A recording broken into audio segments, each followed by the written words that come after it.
I live in Idaho, about 5 miles from a REZ. Growing up, we heard all sorts of stories and legends surrounding the reservation. I have to admit, I didn't really believe when it came to the things we heard.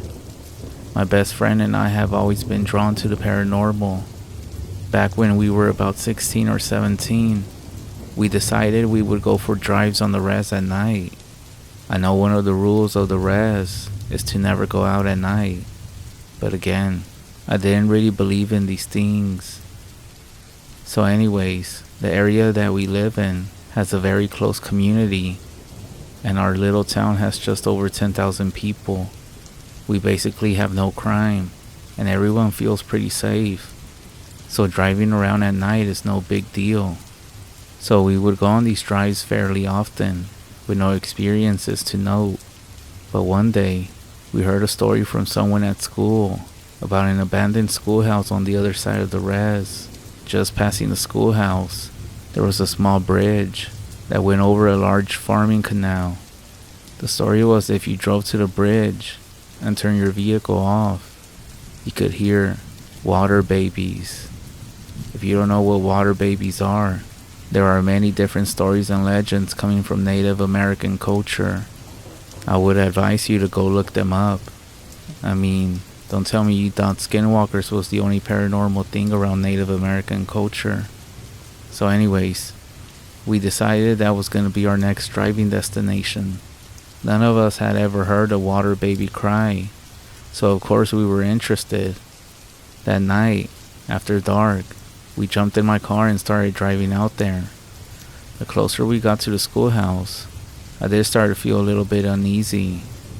We drove past the building that was supposedly the schoolhouse and stopped on the bridge. I cut the lights and killed the engine. Silence. There was no sound, except for the rushing water below the bridge. We sat there for what felt like forever, but only about 4 or 5 minutes had gone by. We heard nothing but the water, and so of course we started joking about the story being fake, and decided that it was a bust, and to just go home now. The keys were still in the ignition, so I started the car, but nothing. The dash lights lit up, but it just wouldn't turn over. I never had any issues with my car before this. I tried a couple of more times while talking with my friend, not wanting to freak her out. But after the third time of trying to start it up, I turned to her and said, "I don't want to freak you out or anything, but my car won't start." Her eyes grew wide and she responded with, "Tell me you're joking." I wish I had been. We sat there for a minute just staring at each other, not knowing what to do. If we called my mom, there would definitely be some ass chewing for being out on the REZ so late, especially at night. So instead, we chose to call one of our friends that had a truck. If the battery was just dead, he could give us a jump. If not, he could tow us back to town. So we called and waited. Sitting in the middle of the bridge in my dead car, frustrated from the lack of experience and car troubles, we just wanted to go home now. But that's when I saw it. It's a well-known fact that the reservation has packs of wild dogs that roam around killing livestock, and there have been a few instances of them attacking kids and even putting them in the hospital. But this was no dog. I seen all types of wolves and coyotes, but there was no way in hell this thing was either of those. It was skeletal, like a malnutrition animal, and it was walking on all fours, slow and low to the ground. It was walking along the canal towards the bridge.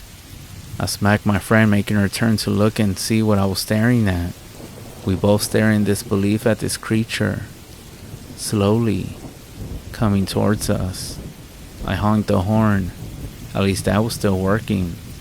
But this is where things got really weird. This thing stood up on 2 legs, arms limping at its sides. I kid you not, I fucking screamed. I had never seen anything like this in my whole life. It stood between 8 and 9 feet tall and was staring right at us. It then took a couple more steps towards us. Me and my friend were frozen. We were trapped in my car that wouldn't even start. As it slowly started walking and getting closer, that's when headlights appeared in the distance. As the lights came closer, the creature dropped back to all fours and took off for the hills, where I assume it came from. Our friend pulled up to help us, and both my creeped out friend and I kept quiet about what we just saw. He walked up to the car, and I rolled my window down. He suggested that we push the car off the bridge to the side of the road and pop the hood. So I threw it in neutral and got it to the side of the road. My friend asked me to pop the hood and try to start the car. So I did. The damn car started right up. I don't even know what caused it to not start before. But that night, I had an experience I'll never forget. I don't go out on the REZ anymore at night. I learned my lesson, and I would rather not see whatever it was that night, that creature, again.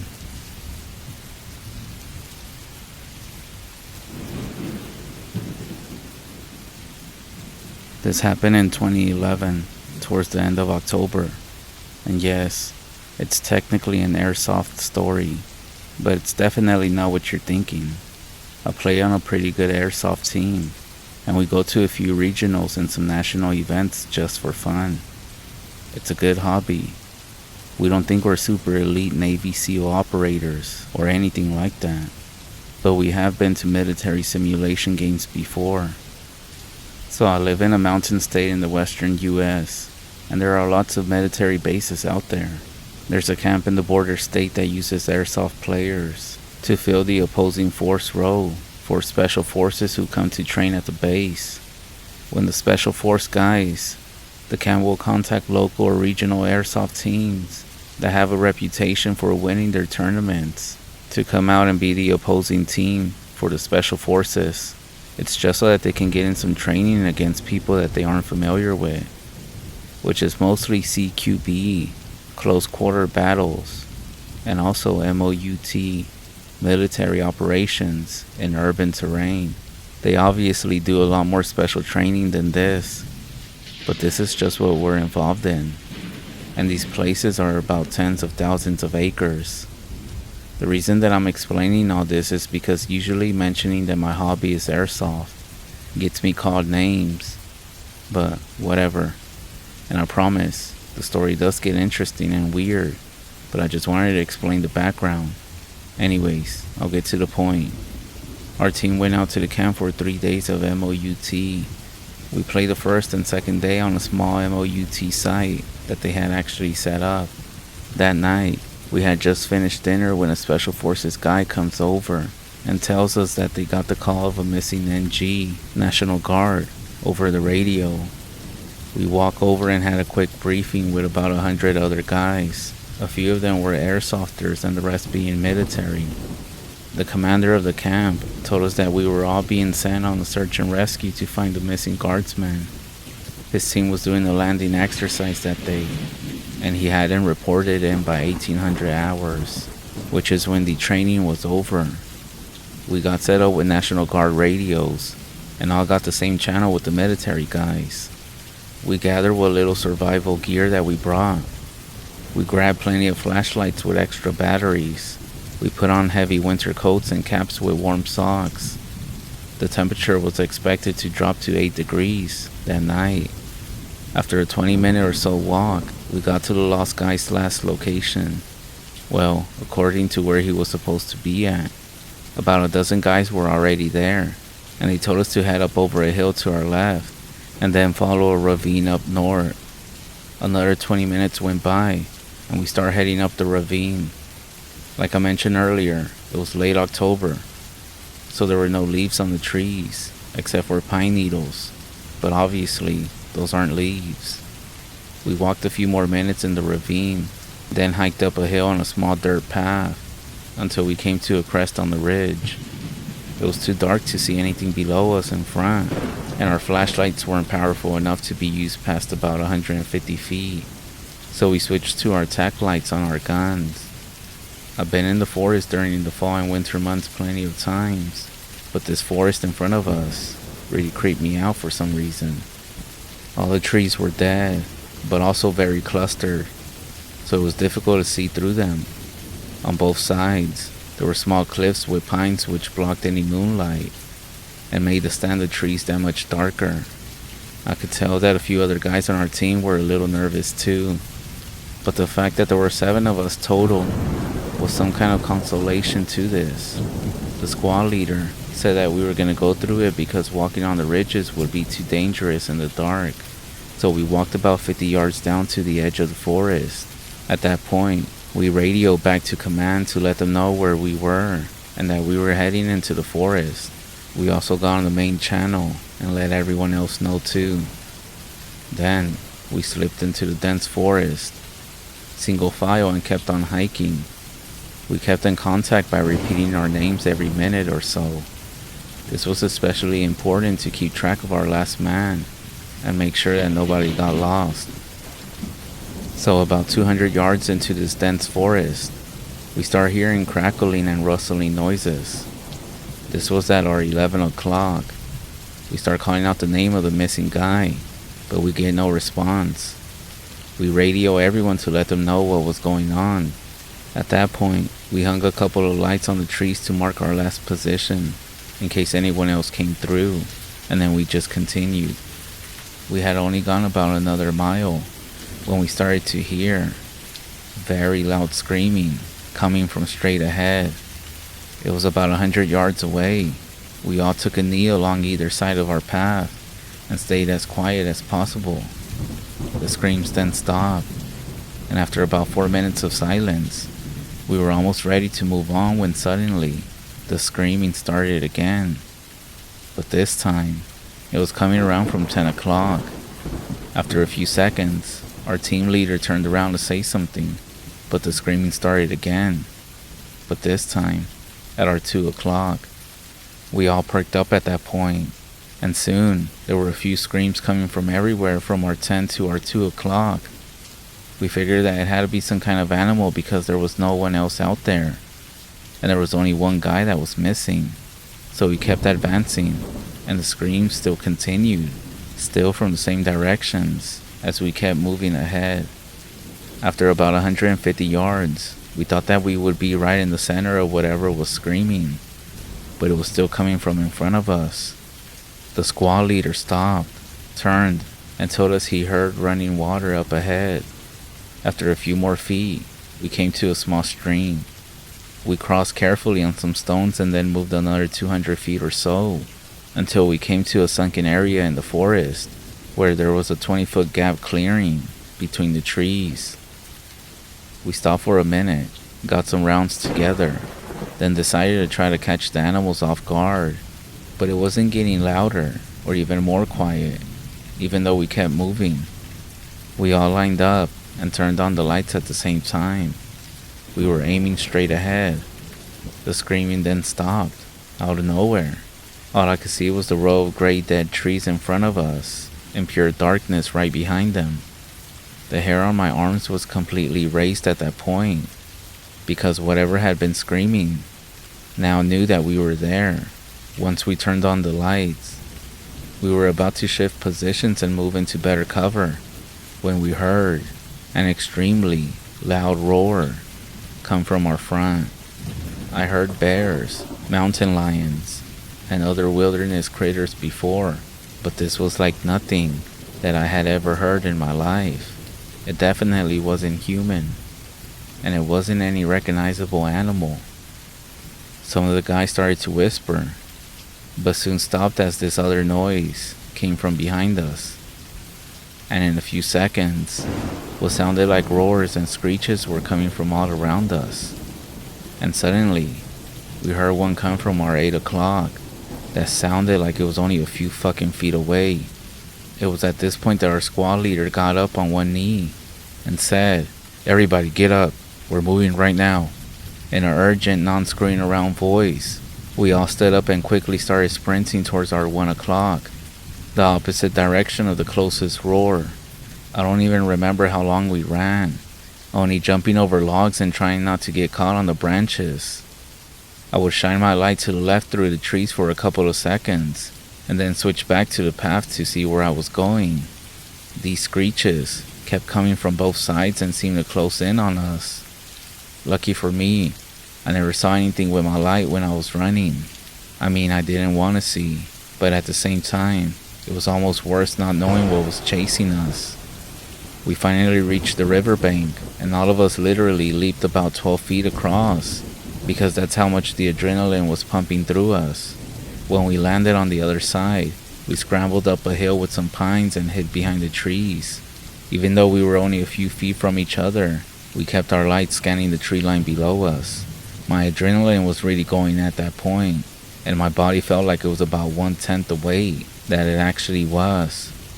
That was the most intense fight or flight moment in my life. I was able to keep my arm steady and my light pointed below us. After a couple of minutes, I realized that something was rattling heavy to my left. I checked over my shoulder and saw my teammate shaking so hard that his gear was rattling around like all hell on his body. I shifted my position and put my hand on his shoulder, but he immediately jerked his arm so hard, my hand went flying. I looked right into his eyes, and I have never seen that much fear in my entire life. His pupils were dilated so much that I almost couldn't see the whites of his eyes. I told him that we put some distance between ourselves and whatever was chasing us, and that we're gonna be okay. Lucky, he hadn't totally lost it yet, and he nods to acknowledge what I said. We sit up on the hill for about 10 full minutes just trying to get our shit together, and also let the adrenaline go down. Finally, I scoot over to the squad leader and ask for his radio. He fumbles for a minute, then he hands it to me with a shaking hand. I'm pretty sure, or at least I felt like the most level-headed one in our team right now. So I called on the radio to let the other teams know what was happening. It took about 2 minutes of uninterrupted talking on the radio to explain our situation, because my mouth was also starting to shake, and I had to repeat and correct myself every 2 seconds. Soon, there was radio traffic reporting the exact same type of thing happening with other squads. This made us feel slightly relieved, until we realized that whatever was screeching wasn't just isolated to the one area. At that point, we decided to get the fuck out of the area and stay on the ridges where at least we had some visibility below us, and we weren't surrounded by a dense grove of trees.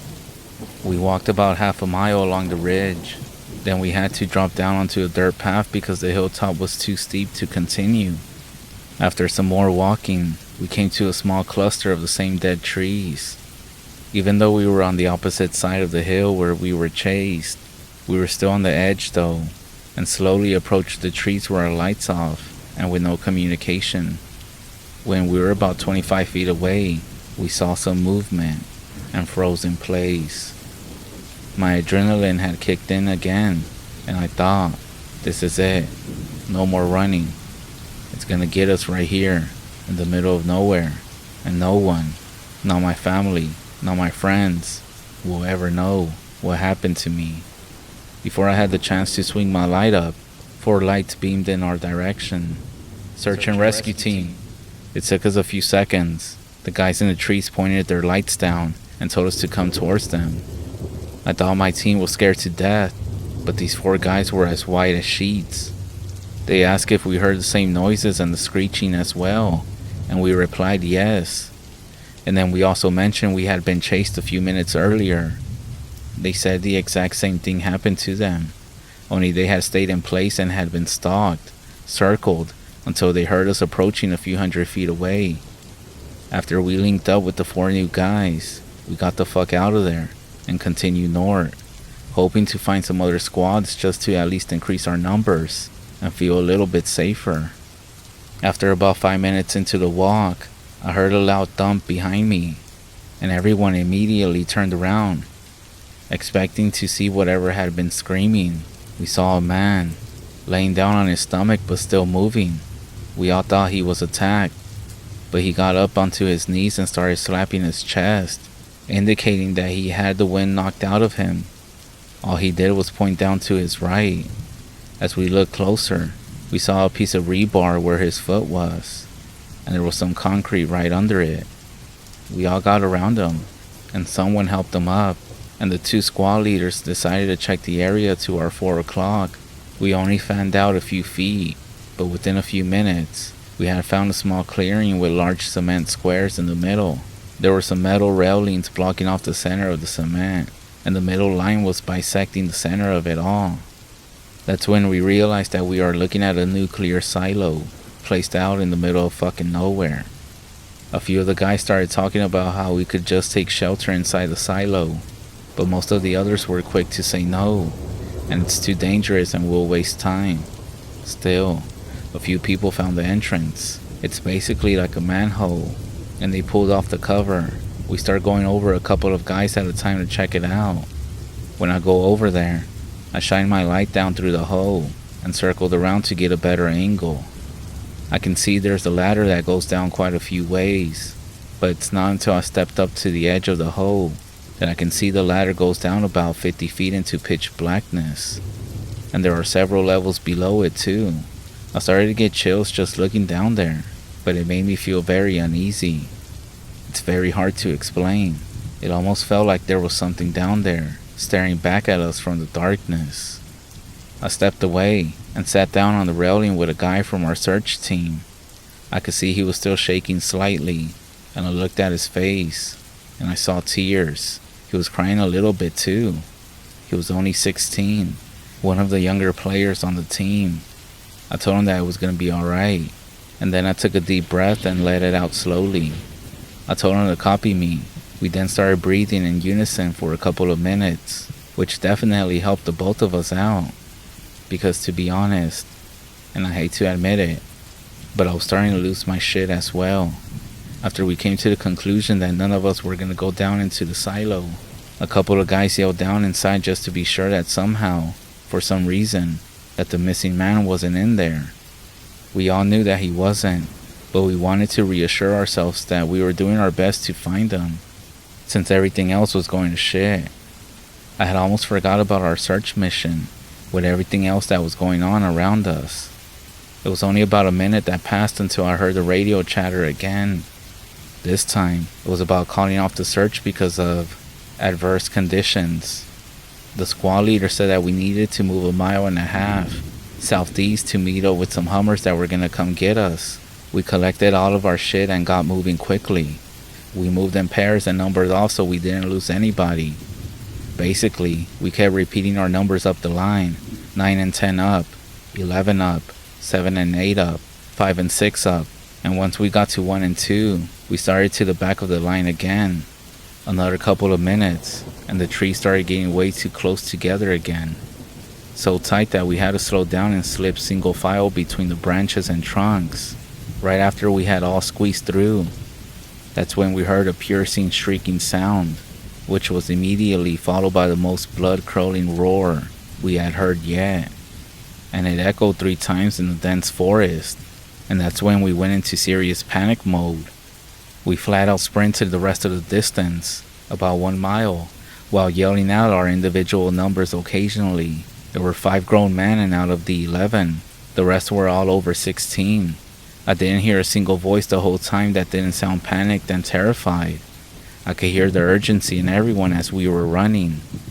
I started to get lightheaded from running 3/4 of a mile, but somehow I was able to keep going until they heard a loud thump behind me, and then what sounded like a dog growling.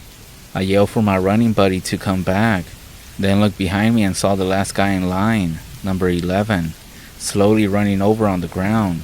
We both ran over, scooped him up under his arms, and got him to his feet. This is it.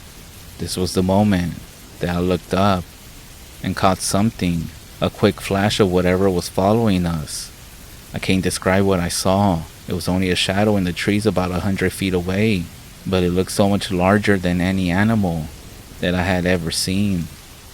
As we turned around, I noticed that an 8-inch thick log that we had jumped over a few seconds earlier was now broken in half on the path, with splinters everywhere. Then, Something screeched very loud about 10 feet to our left in the trees next to us. That was our cue to get the fuck out of there. And everything after this happened in frames because I was in flight mode.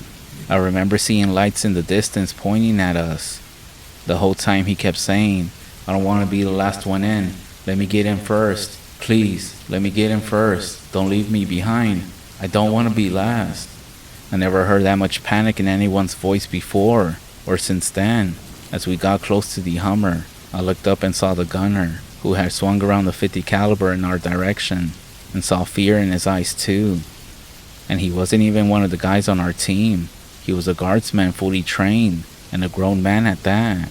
He was truly scared. We threw our friend in the back of the third Hummer, then number 10 climbed in. I almost hopped about 4 feet into the cargo area. That's when I heard the gunner call out, "Contact 3 o'clock," and ask if he could engage, but the vehicle commander said no and told the driver to step on it and get the fuck out of there. Nobody said a word on the way back to the base. When we got back, the National Guard guys were freaked out, and pretty much everyone else was shaking and didn't respond to questions right away. I don't know what the hell it was that we saw out there, but it wasn't a bear or a mountain lion. And even the military guys had seen it because they called out contacts and were ready to engage with whatever it was. I've been having goosebumps the entire time that I've been typing this up because of the memories. I haven't told this story before, until now. It happened at a very large military camp base in Wyoming in 2011. Apparently, they never did find the National Guard guy, who was lost. Even when they sent out helicopters with front-facing thermal cameras, or whatever they are. And that's basically it. They never did find the guy. The command staff sent trained search and rescue teams over the next few weeks, and everyone who was out looking got debriefed with basically, "Don't ever talk about anything that happened out there." We all drove back home after that. It took most of us weeks to get over the experience, if we ever did. It was something that stayed with us, haunting our dreams for a long time. After returning home, I tried to resume my normal life, but the events of that night continued to weigh heavy on my mind.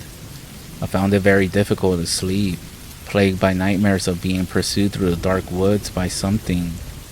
I couldn't shake the feeling that whatever had chased us was still out there, lurking in the shadows, waiting for its next victim. I did reach out to some squad mates, hoping that talking about our shared experience would provide some relief. It helped to know that I wasn't alone in my fear and confusion, but it didn't make the memories any less terrifying. In the weeks and months that followed, I became obsessed with trying to understand what happened that night.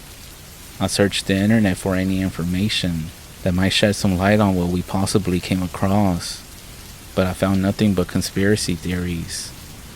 Eventually, I came to accept that I will never fully understand what happened out there.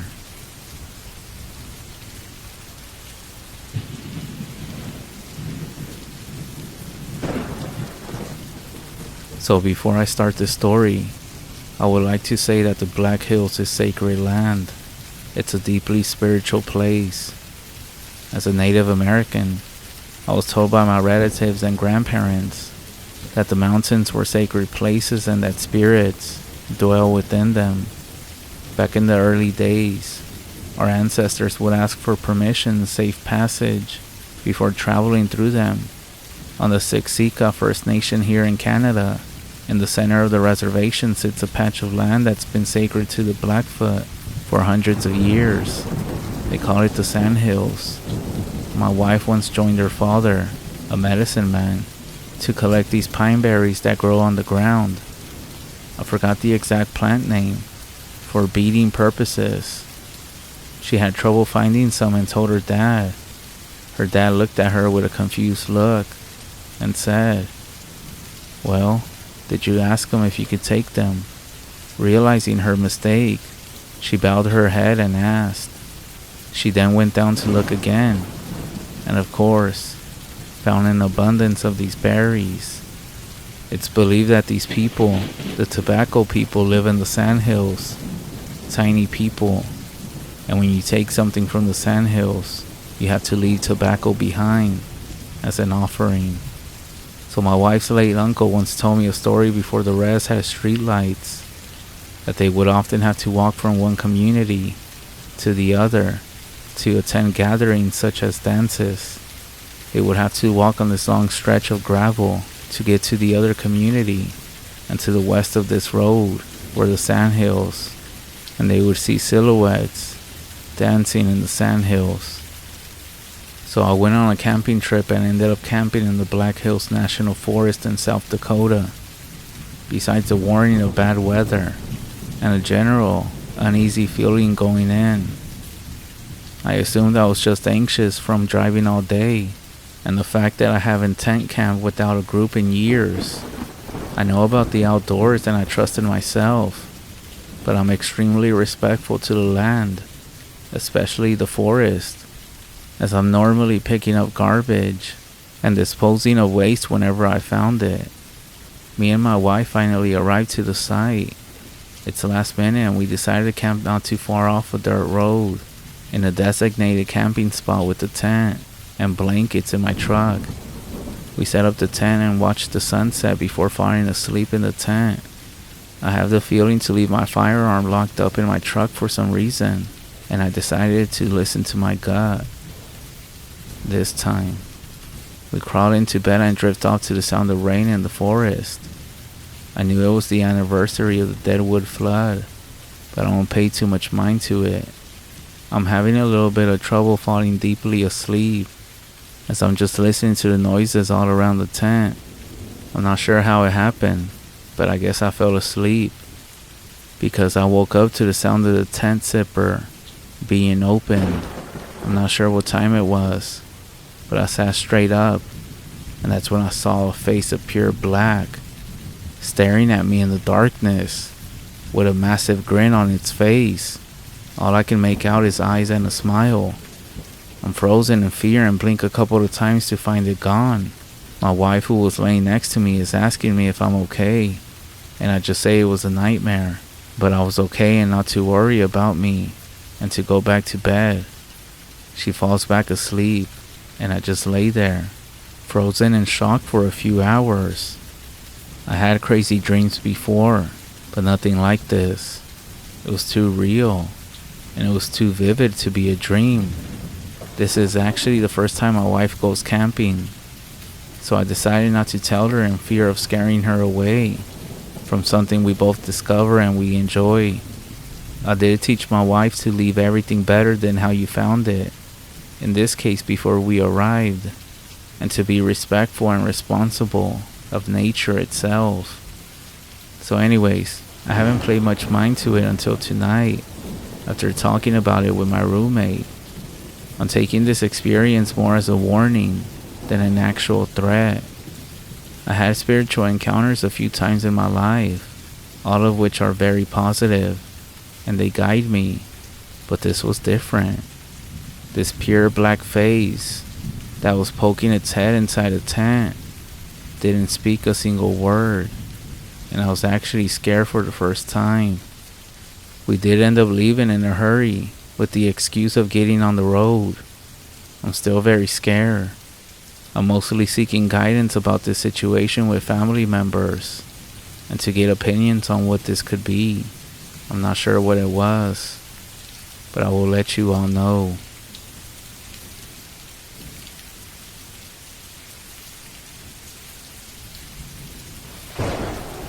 So this happened a few years ago in Vermont, a place that me and my friends go to almost every other weekend. My friend's uncle owns about 140 acres of land. We go camping there all the time.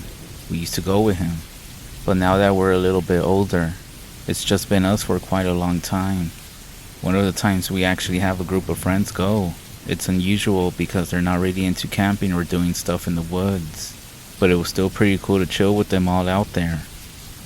When his uncle bought the land, there was a busted up camper that was parked there, and we would shoot at it just for fun.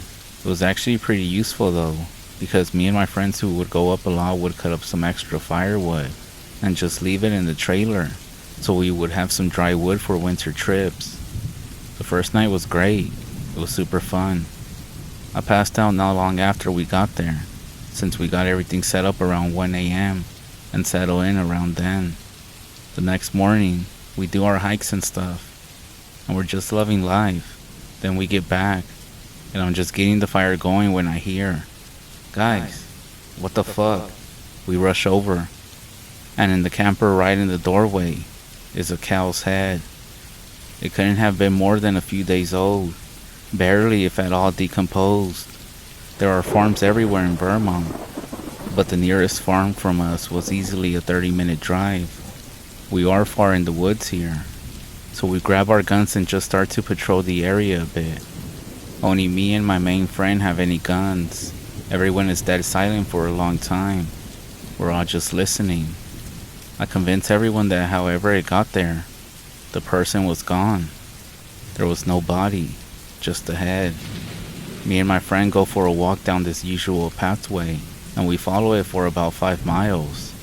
And when you do, you end up at this huge clearing. It's one of those clearings in the woods where all the power lines go through. So we keep on walking.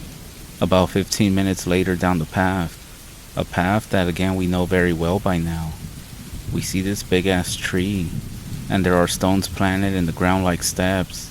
We look at each other like, what the hell are those? Because we just took the same trail last month. So we follow the path, and it circles around the tree, and we see a chair on the back side of it. I stare at it for a while. There's nothing strange about the chair, but the stones that are put on the ground. It almost looks like someone, for some reason, was worshipping whatever was in this chair. I then notice that the sun is starting to set, and it's gonna get pretty dark soon. My friend then says that he's starting to feel a little creeped out. It gets dark really quick when you're that deep in the woods. There's no light at all. Then, all of a sudden, we hear the group that we left behind, and they're screaming like bloody murder. So we start running back down the trail, kicking ourselves for not staying with them and looking around. We get back to where the group is at, with our guns up, looking around, calling our friends' names. All of them are around the camper, a little out of our sight, still looking ahead. They all get scared as hell because it looks like we're getting ready to shoot them. We ask if they're alright. We heard them scream. The look of dread on their faces is something I'll never forget. They were looking all pale, and all of them said that nobody was screaming. They said they didn't even hear anything. Me and my friend explained that we heard what sounded like a group of people getting killed, screaming. Finally, my friend decides that he's gonna go up to his uncle's cabin, which is about 80 acres away, and tells him what happened. So his uncle comes back to the campsite, and he sees the cow head. He looks at us and says that he's not screwing around or playing games, and he starts saying that we could get arrested for doing some sick shit like this, and that he was gonna call the police on us himself if he finds out that we did it. After asking and talking with everybody, he realizes that we aren't lying and that we didn't do it. Either way, the police get called. They see the cow head, they see the chair, but they're not really interested in it. I tell them about the screams, but they barely pay attention. If anything, they were only concerned with the cow's head. They tell us just to go home and forget about all this. Like, actually go back home, 2.5 hours away. I did forget to mention that this cow head, it was a clean cut. I mean, someone cut this thing's head off, and they did it very good. I have gone hunting before, but I hunt for food. But whenever me and my friend and his uncle go, we save the meat, and his uncle even tends to hide and we make stuff with it. But this was skillfully cut off the thing's body, and there was no blood to be found or the body. We tell the police that we're too far away, and we aren't gonna pack up to just go home right now. They simply tell us that we better leave, with our stuff, or without the stuff, but to just leave. My friend's uncle gets all what the fuck, and he starts sticking up for us. The police then whisper something in his ear, and they both look at us. That's when my uncle's demeanor just completely changes. He tells us to go home, and then him and the cop just walk away, and they continue talking. We were looking at each other confused, and we couldn't hear what they were whispering. But I swear, I heard something along the lines of some sort of cult. But other than that, we're really not wanting to leave right now, but we still do, because we don't want any more trouble than it's worth. My friend then calls his uncle that night when we all get home to tell him that we're okay. There's no answer, and it's really late at night, so we think maybe he's sleeping. He calls back almost every day for the next few weeks, and there's no answer. His uncle has literally avoided him from that day on as much as possible. He acts like he doesn't even exist at this point, and there was even a time when they were all together at a family barbecue, and he was always so happy and always joking. But now, he just pretends that he doesn't exist. He doesn't even associate with anybody, and he just kinda always looks sad, always by himself. I don't know what the hell was going on in those woods that night. I think about it all the time, and it's something that I'll never forget.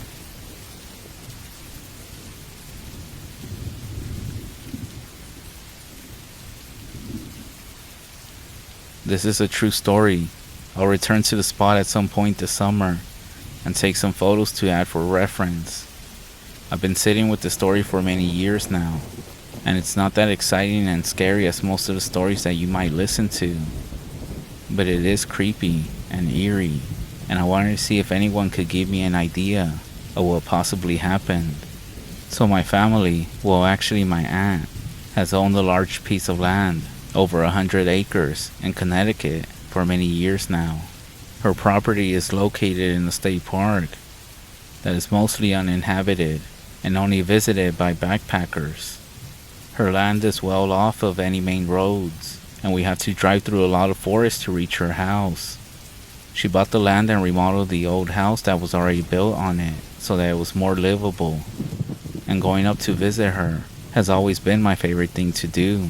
I have been going every year since I was a baby, and I have also spent many hours exploring the woods, the creeks, and the land around the house. We call it the farm, even though it's not a true farm itself. She does have some small horses, donkeys, and back in the day some other animals. The animals are on one side of the property, the area that has been cleared out for them to graze, get fat, and be happy. The rest of the farm is untouched woodlands. She decided to install 12-foot fencing around the property, even though it only encloses about 80 acres of the land that she owns. She explained to me that she couldn't stand the sounds of the coyotes right outside her window at night, and that she also had some creepy encounters while living there.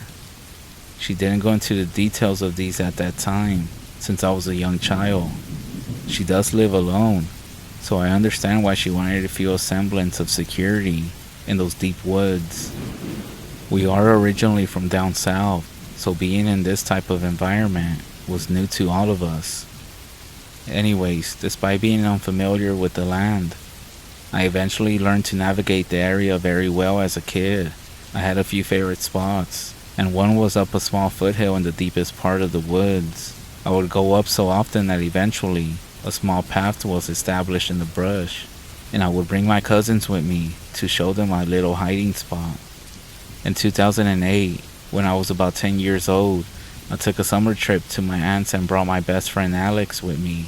She and I often took trips here together during our childhood, and this was not her first time joining me to the farm. I remember we were in the woods at my favorite spot, sitting together and listening to Katy Perry, while playing Doodle Jump on our new iPod Touches. This actually makes me laugh to remember, but we were just trying to enjoy some nature while getting our fill of new tech, I guess. We were there for a while enjoying ourselves and talking about random kid stuff, when suddenly there was this change in the air, almost like a suffocating stillness and silence came upon us in the woods. I paused the music and looked to Alex, who was already staring at me with a worried expression on her face. We stayed still and silent for a minute, looking around, listening to the woods and searching out for any familiar sounds. that normally echoed throughout the day and night across the farm, but there were no birds, no summer bugs, and the trees almost seemed to stand frozen in place. It's like if the wind that normally rustled their leaves also left us completely. It was a terrible feeling, and I knew Alex was feeling it too. That's when we heard the sound of footsteps coming from even deeper in the woods. It took a moment for me to figure out what the sound was, but the rhythm of weight being picked up and put down on leaves and brush was impossible not to notice. It was bipedal and heavy, and it was coming up towards us from a steep slope down the side of the mountain. I remember thinking it was impossible for a human to move so easily through that part of the woods, since it was very thick with fallen branches and trees and rocks, even making it hard for a small kid to navigate, let alone a normal grown-up person. It felt as if the woods were laying still, waiting for the footsteps making their way swiftly up the steep incline towards us. "Do you hear that?" I asked Alex in a whisper, and she nodded. "It sounds like footsteps." I continued, and she nodded again, looking like she was about to burst into tears. I took her hand and began running down the makeshift path with her, trying not to fall or let her lag behind me at all. We did not stop until we reached the house. I don't think we told anyone that day, because we were just too shaken to even understand what might have been out there. The next day I asked Alex if she would go back to the spot with me. She did hesitate for a minute, at first, but eventually agreed and said we could go look for signs of another human. We made our way back, nervous, but determined to discover what had invaded our little spot. When we reached the spot, I looked down towards the direction when we heard the footsteps. I think I even slid down a little bit to investigate in the brush and leaves. I didn't go too far because I was about to lose my nerve, and I hadn't noticed much anyway, so I quickly climbed back up to where Alex was waiting for me. We decided that it must have been some sort of animal, despite every logical explanation indicating otherwise. I knew what deer sounded like, and that was not a deer, but I wanted to forget and have fun again.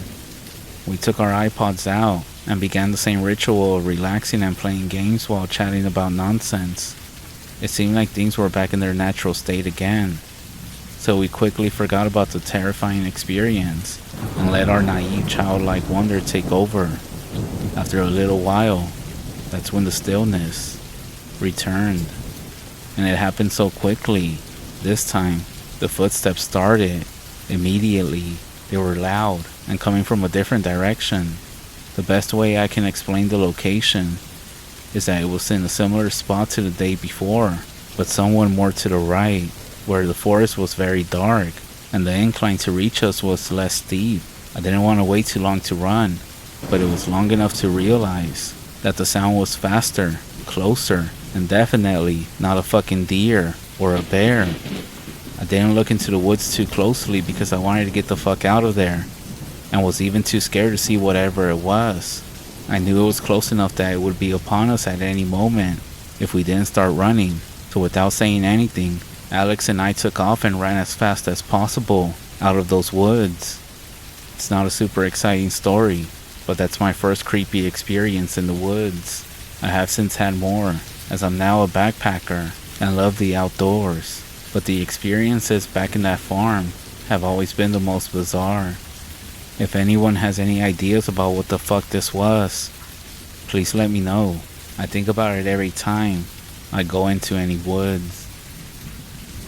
By the way, the area that we were in is pretty far away from the main house and also any other civilization. We did ask my aunt if there was any men on the property, and she said no. She also confirmed that the gates were always working, even though it wouldn't be hard for a bear to breach them or for a fox to dig underneath them. If anybody has any ideas, let me know.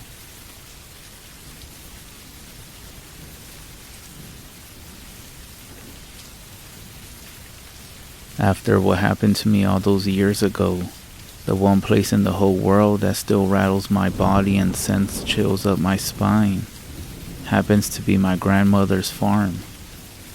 When my parents and I would go visit my grandma's one-story farm every 3 years, I was put in the same room, The room and all its velvet blankets and puffy pillows had a cozy vibe to it, along with the rest of the house. But at nighttime, the large window in front of the bed painted a picture of the unsettling wilderness outside, which wouldn't help with my imagination. And ever since I was 6, my brain terrified me with that imagination, using vivid nightmares, sleep paralysis, and everything else in between. So naturally, my fear of the window was always there. You see, most kids have monsters underneath their beds or in their closets. But at my grandma's house, there was something that lurked outside that window. The first time I ever saw it was at 2 in the morning. The creature, which I assumed was just in my head and I was imagining, was at the edge of the woods staring at the window. It was a goat, standing on 2 legs. Its body had the shape of a human, and its claws dangling around its thighs. I slammed my eyes shut and covered myself with my soft blanket, waiting for the thing to evaporate from my imagination. As you can guess, I was tired by the time I woke up. That morning, when my parents were at the town's Walmart, and I was trying to forget last night's experience, I had a pleasant conversation with Grandma. We loved to talk, and we had a special type of chemistry that transcended our generational differences. Curious about her farm, I wanted to know about all her animals. "Well, we have all sorts of animals," she said with a grin. "I have chickens, peacocks, sheep, hogs, ducks, horses, ponies. I have just about any animal on this farm, besides any kind of goat." "You said any goat?" I said, recalling the form outside my window. "Why, don't you like any goats? Can't you milk them and make cheese?" Grandma's face darkened, and she stroked her fingers through her gray hair as her eyes stared into space. "Well, according to some people, after God created sheep, the devil, in an effort to desecrate God's sheep, created different kinds of goats. Angry after the devil disgraced his sheep, created a wolf to eat the goats.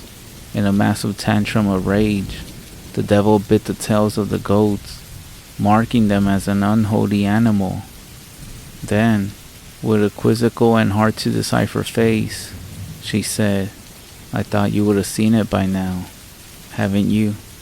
I knew what she was talking about right away, and it seemed I would burst into a fit of scared shrieking and crying at the thought of my grandmother confirming the thing outside my window was actually real. I tried to rationalize the situation, thinking the goat-like creature was just a dream, and that what my grandma said was unrelated.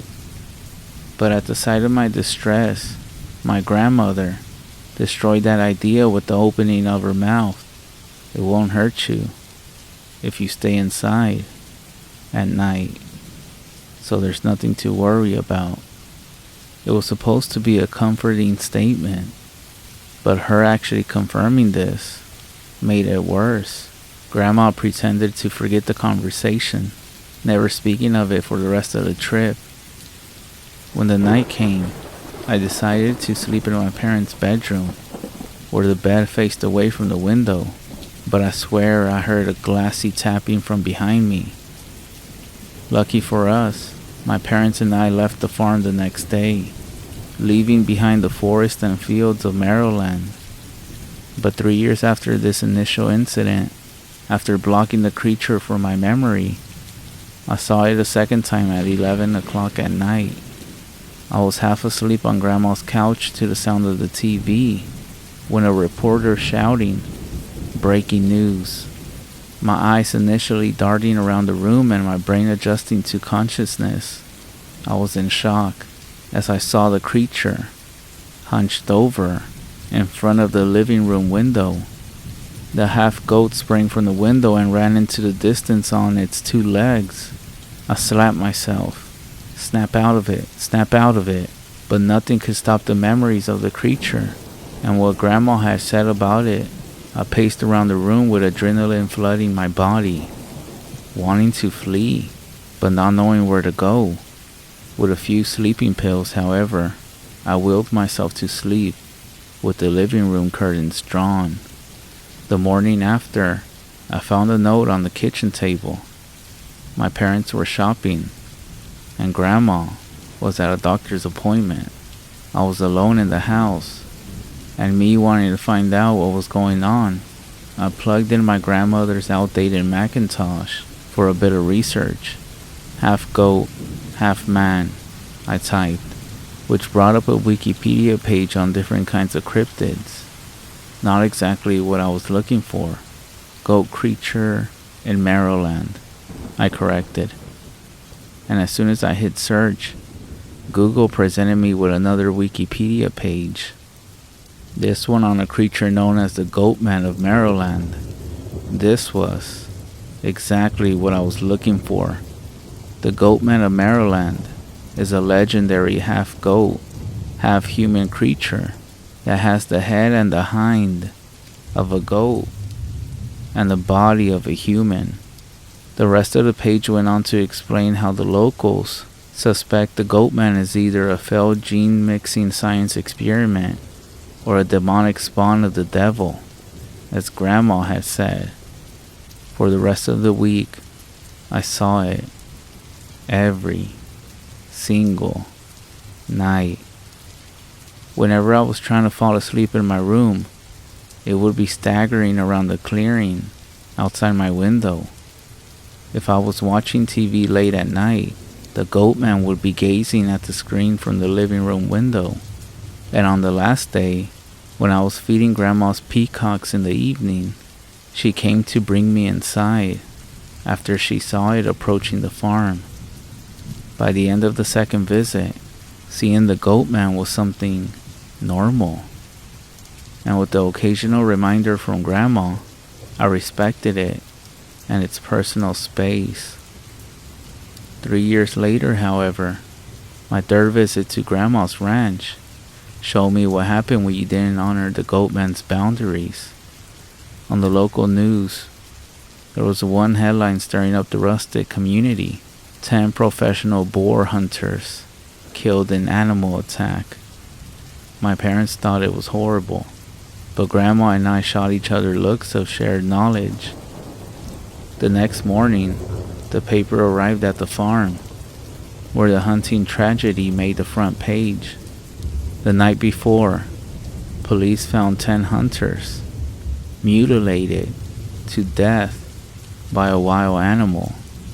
The hunters' AR-15 magazines were completely full upon dying, and local authorities are stumped as to how none of them could have gotten a single shot off.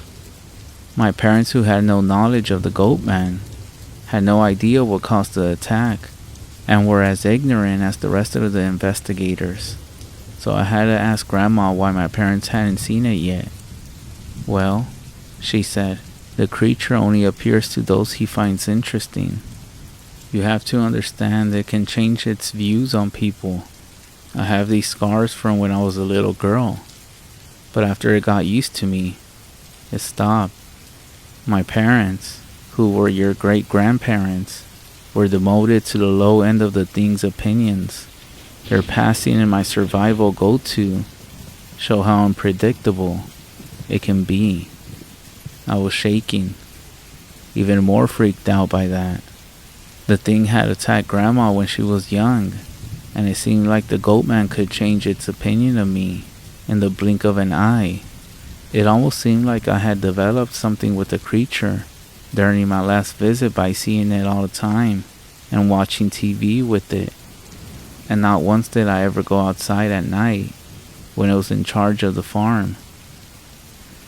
I respected it. Could it really forget all that? Or was I reading into Grandma's statements more than I should have? In the visits following that year, I read some news articles about mutilated hikers, missing campers, and farm animals turning up dead. The Goatman was getting more aggressive. One time, The creature looked right into my soul with its black empty eyes, and for the first time since my initial viewing of it, my body gave to the most feared dread I had ever felt. The more violent the news stories became, the more I felt that the goat was getting more aggressive. Grandma even ended up buying more curtains for the house, acquired a better lock for the door, and actually went to a shooting range to learn how to use a shotgun.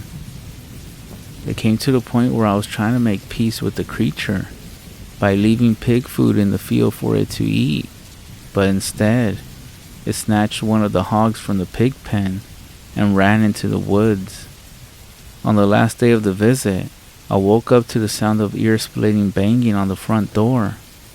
Grandma was gripping her new shotgun, and with my dad holding a baseball bat, they waited for the intruder to burst through the door. Yet the banging subsided after a few minutes, the chirping and croaking of insects and frogs replacing it within the hour. After that incident, we didn't visit the ranch for 5 years, and I was nearing the end of my high school by then.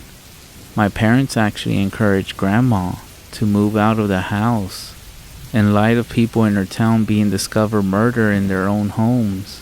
But being the stubborn grandma she was, she decided to go against it. Besides, she thought she knew how fortified her farm was. A few weeks ago, we returned to that awful farm, finding barbed wire on the outskirts of the field. There were fewer animals now, and I swear some of the surviving pigs had faded scars on their bodies from scratches, stabs, and bites not even the most vicious bear could manage. I was more jittery than I ever been in my life, and it was all because I knew that goat man was scheming someone in the deep woods, sensing that I had arrived on its land. I spoke with Grandma, who showed me a newspaper talking about how the FBI was getting involved in the murder investigations here, and that the criminal would be behind bars soon. However, as Grandma told me, other farmers around town were speaking about how the FBI's true motive was to cover up the real culprit. When we were having dinner, I poked at my food, ignoring the discourse my family was having. Afterwards, I went to my room and made sure the door was shut before I hopped into bed and waited. After hours of anticipating, in the field beyond my window, the monster dragged the bloody body of a peaceful doe into view. The goat man ripped the deer's intestines out and bit into the insides with its evil-loving fangs, spilling blood onto the moonlit ground. It turned its head to face my direction, hurling a piece of deer at the window.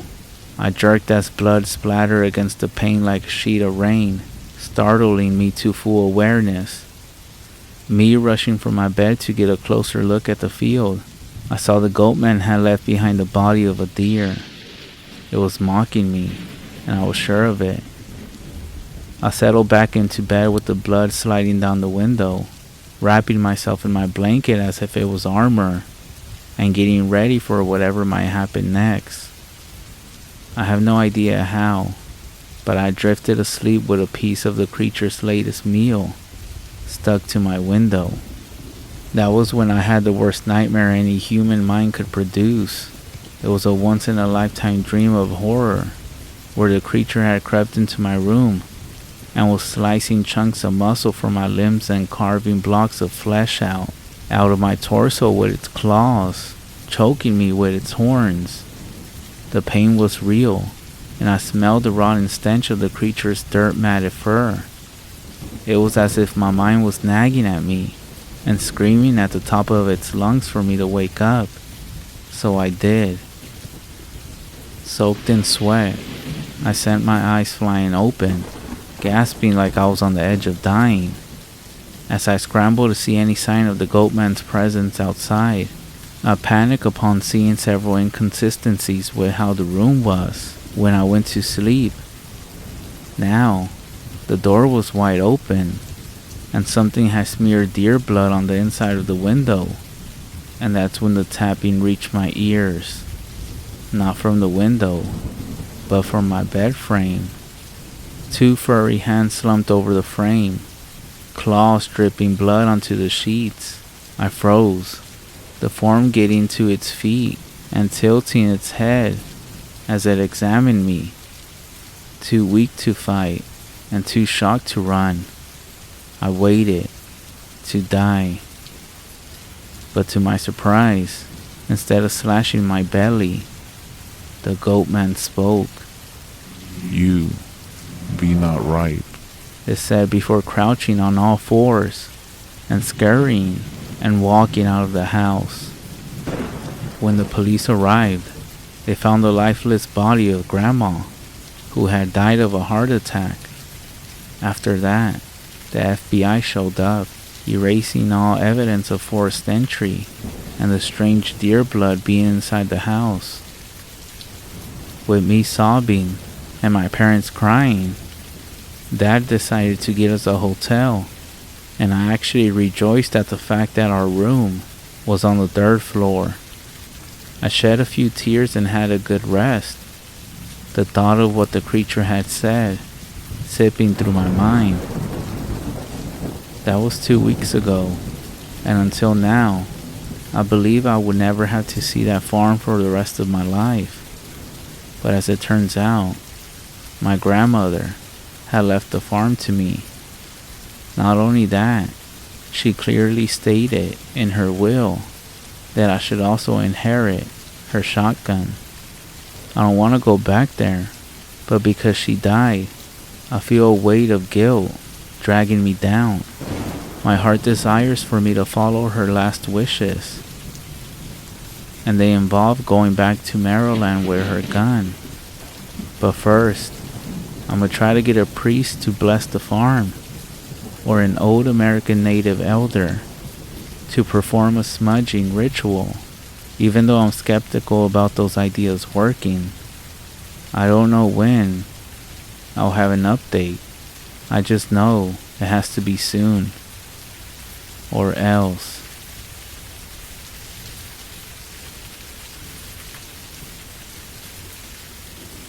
I wanted to share something that I experienced as a child. I'm somewhat a believer of the paranormal, but the analytical, rational side of me always begs to differ slightly.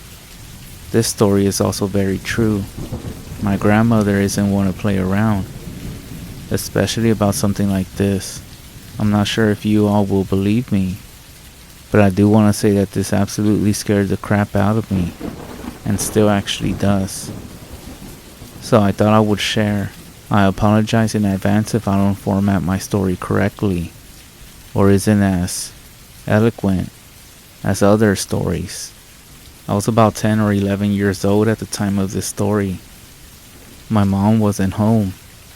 I can't remember exactly where she was, but it was just me and my grandma on this one night. It was around this age that I had discovered whistling, how to do it well, and I found myself doing it quite often. At nighttime though, my grandma didn't like me doing it, and kept telling me not to whistle at night, and how it wasn't good. Despite her countless warnings, I just couldn't stop. It was a bad habit that I found myself doing without even thinking. So I'm not sure if you guys know already, but apparently whistling at night is really bad. My grandmother said that when you whistle at night, it's basically an invitation for the spirits to come to your house, or something like that, around that definition. Now, my grandmother is a firm believer of the paranormal. She has experienced a lot of stuff, but being young, I obviously didn't know that. Just as a side note, she has this thing with mirrors at night, and avoids them. It's really bad apparently. I'm pretty sure it stems from a deep cultural belief, one of which I have almost no knowledge of, as I was born in a different country, and so I'm not subjected to her cultural beliefs. After the whistling incident, and realizing my grandmother doesn't do certain things for no reason, I developed a fear of mirrors, even though I didn't really know why. I know it's kind of stupid. I might ask her one day. Moving on. Being the dickhead that I was at the time, I didn't listen, most likely due to the fact that I didn't really believe that such a thing was possible. This night was no different. I was whistling to my heart's desires. Everything was going as normal that night, and I slept in the room at the very back of our house. My grandmother was in the room just outside of mine. It was kind of like a sitting room. I'm not sure what Americans call it. The lounge, I guess. I was sleeping away until my grandmother shook me to wake up. I'm a very heavy sleeper, but when she began to wake me up, I got up right away, and that never happens. As soon as I woke up, I could see the fear and shock in her eyes. I will never forget the way she looked at me. She told me I couldn't sleep in that room, and instead made me sleep with her in one of the rooms at the front of the house. So the rooms from the front to the back were pretty far away. Initially, I was confused, like, why can't I sleep in that room? And why did she look so scared? She didn't tell me that night, but the next day, she asked me if I heard anything that night, and I said no. She then told me that while she was in the other room, she heard someone standing right outside my window, whistling. I always wondered what would have happened if my grandmother wasn't there, or if she didn't hear it. Even though I wasn't a witness to this, I truly do believe her. And ever since that day, I don't ever whistle at night again. By the way, I did some research on the mirrors. I found out that if you sleep in a room that has a mirror in it, and that you can see it from where you sleep, and an open window, you're basically calling your dead ancestors to come knocking. So let this be a warning. If you're in bed tonight, in your own room, and you can see a mirror from where you're at, I would recommend you get rid of it. That is, if it's not too late.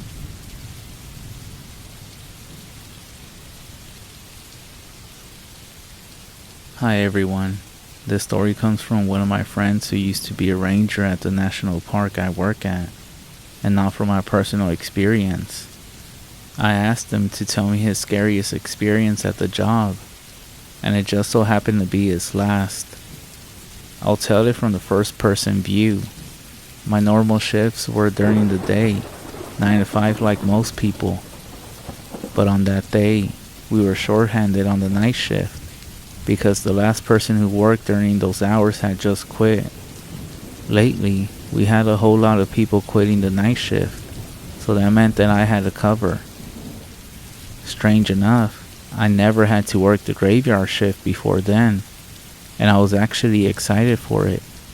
I had brought some coffee and 5-hour energy shots with me because the hours ran 10 to 5, and there was no way I would make it that far naturally.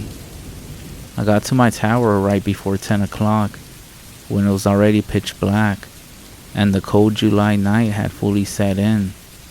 The tower was very tall, with several flights of stairs leading up to the top. The whole thing was mostly surrounded by thick forest, except for the trail I came in from, and a murky pond that was just to the right of one of the tower legs. I climbed up, and all I could hear was the non-stop sounds of crickets, frogs, and the occasional owl.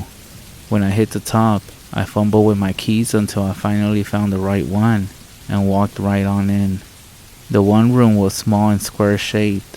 3 of the walls were mostly glass, and the other one wasn't, and had the door I just came in. The roof went up like a pyramid for some short feet, until it peaked, and it was all made of wood. To my left was a nicely made bed, and a nightstand with a lamp and a flashlight on top. It's not like I'm gonna be using the bed though. On the wall next to that was my CB radio and communication stand, which every one of these towers had. Next to that sat my fridge and microwave, which was part of a small kitchen that extended to the other wall as well. Inside the kitchen on the right wall were several cabinets, some small ones that held snacks and some canned foods, and another set of giant cabinets that I couldn't open, which most likely had vacuums and other cleaning supplies that weren't above my pay grade. I went over to the communication stand and did my standard check to make sure everything was working. I called into the ranger station's channel and said, "Hey Donnie, it looks like it's just you and me tonight." Donnie didn't say anything back, so I figured he was just taking a shit. I went and grabbed a flashlight on the stand and reached into one of its drawers, pulling out a set of binoculars from it. I went back out to the balcony and checked to make sure no fire hazards or any other kind of dangerous things were over there. Once I checked that box off my to-do list, I headed back inside and pulled out the chair from the communication stand and put it by one of the glass walls and grabbed a granola bar from one of the kitchen cabinets to munch on. I raised the binoculars up to my eyes and looked over to the surrounding forest. It didn't seem like any animals were up and about, and no birds were in the sky. I skimmed over a couple of clearings to make sure that no teenagers were off camping illegally. Then I went and peeked over at a far ridge, where I saw a snowman standing alone in the gap of the trees. Hold the fuck up. It was July. I looked again to see it wasn't a snowman, but some kid in a shitty ghost costume. It looked like the ones from Charlie Brown, with the big black holes for eyes that looked more like they were colored black than actual holes. The kid was still and staring right into where I was at, unmoving. I couldn't see the kid's parents anywhere, and by now it was rolling up to be 11 o'clock, so that meant something was up. I broke contact on the kid and walked to the radio, calling into the station. "Hey Donnie, are you done taking a shit yet?" I barely made it out, but I'm here now. I chuckle. Donnie was always good for a laugh. There's some kid with a blanket walking around the southeast sector, and they look alone. A blanket? What the hell are you even talking about? It's a ghost costume. It's got the black holes for eyes and stuff. You mean like the Charlie Brown costume? Can you check it out? Yeah, I'll go and see what's up. I'll call in on the walkie-talkie to tell you what I see. Roger that. I turned off the radio and crossed over to the nightstand drawer to grab the walkie-talkie. Once I had it, I sat back down in the chair and put the binoculars up to my eyes, zooming in to where the kid was. The ridge was empty, with no kid in sight, which I knew would make this 1,000 times harder. I pulled up the antenna on the walkie-talkie and dialed to the right channel. Donnie, you hear me? Yep, loud and clear. I'm getting close to the sector. I'm heading up to a ridge for a better view. Perfect. That's where I saw the kid, but they moved on since then. Well, I'm just gonna check around to see if I can find anything. I watched as Donnie came over to the ridge, waving his flashlight around the dark, until he looked towards the tower and shrugged. Nothing over here. Damn. Hopefully he turns up again. Until then, I'll just notify the police and check with any missing reports. Alright, I'm gonna go back to where Donnie's voice cut out, and I saw his flashlight turn off in the distance. The spot where he was at was swallowed in by darkness. Donnie, are you there? I heard no response, and I quickly rushed outside the door and around the corner to where I saw him, yelling his name, only to hear my voice echo in the woods. And that's when it hit me. There wasn't a single other sound in the whole forest. The crickets and frogs had stopped chirping. The wind didn't rustle through the leaves. Everything was completely standstill. I could hear my heart beating in my ears, and nothing else.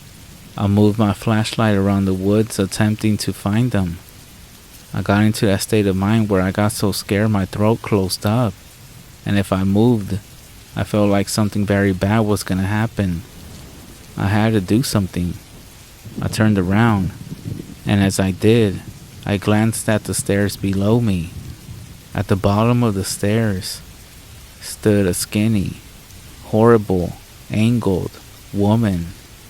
She was tall, dripping with water, with black hair and dark, murky blue skin that was stretching across her bent and broken bones. Her gray dress was shredded, and her black shoes were muddy and wet. and her face. Her eyes were milky white, and her mouth hung wide open like a snake, like her jaw had been broken.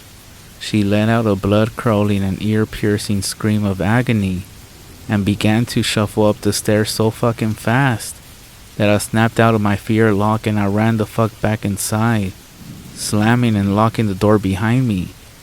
There was no way she could run that fast, even if all of her bones weren't broken in wrong directions. I ran back to the kitchen and grabbed the biggest knife I could find, and then I pulled out the walkie-talkie, screaming into it. Is anyone there? Donnie, where the fuck are you, man? Someone, answer me. Then I heard the cracking of a door. I slowly turned, and I froze when I saw what was there. The door was still there, locked and shut, and had been completely undisturbed. What scared me was the giant cabinet that was supposed to be locked now stood open, with a kid dressed like a Charlie Brown ghost standing just in front of it. I stood there, not moving until I heard the little shit giggle. I recognized that giggle. No fucking way. I pulled off the sheet to see one of Donnie's kids, Marvin, sporting a smirk and a walkie-talkie. Dad, I got him. I bet he pissed his pants just like I said he would, right? He and his other son laughed from the other end of the walkie. I was mad, but also glad that I wasn't about to get murdered in a wooden tower. I grabbed this walkie and shot back. Pissed me off is what you did, you fucking asshole. I hope you're happy. Hearing you scream like a little girl sure did make me happy, alright. Yeah, screw you too. That wasn't even me. That was your stupid zombie chick. Who even was that? Your wife? My what? Does the ghost look like a zombie from that far away? You said yourself it looked like Charlie. Not the ghost, dumbass. The woman on the stairs. She screamed and ran up them so that she could scare me into the tower. Hell, she must be like an Olympic runner. Who was that? Dean. I'm not exactly sure who you're talking about. I didn't put no woman on the stairs. After hearing that he would have the night shift for the next couple of weeks until they found a replacement, my friend quit and vowed to never go back to the park. To this day, he swears that either Donnie never told him about that part being a prank or that he saw something unrelated. I began to question my own participation in the night shifts and consider myself lucky that the few times I've been on it, I had been stationed at the north and east sectors.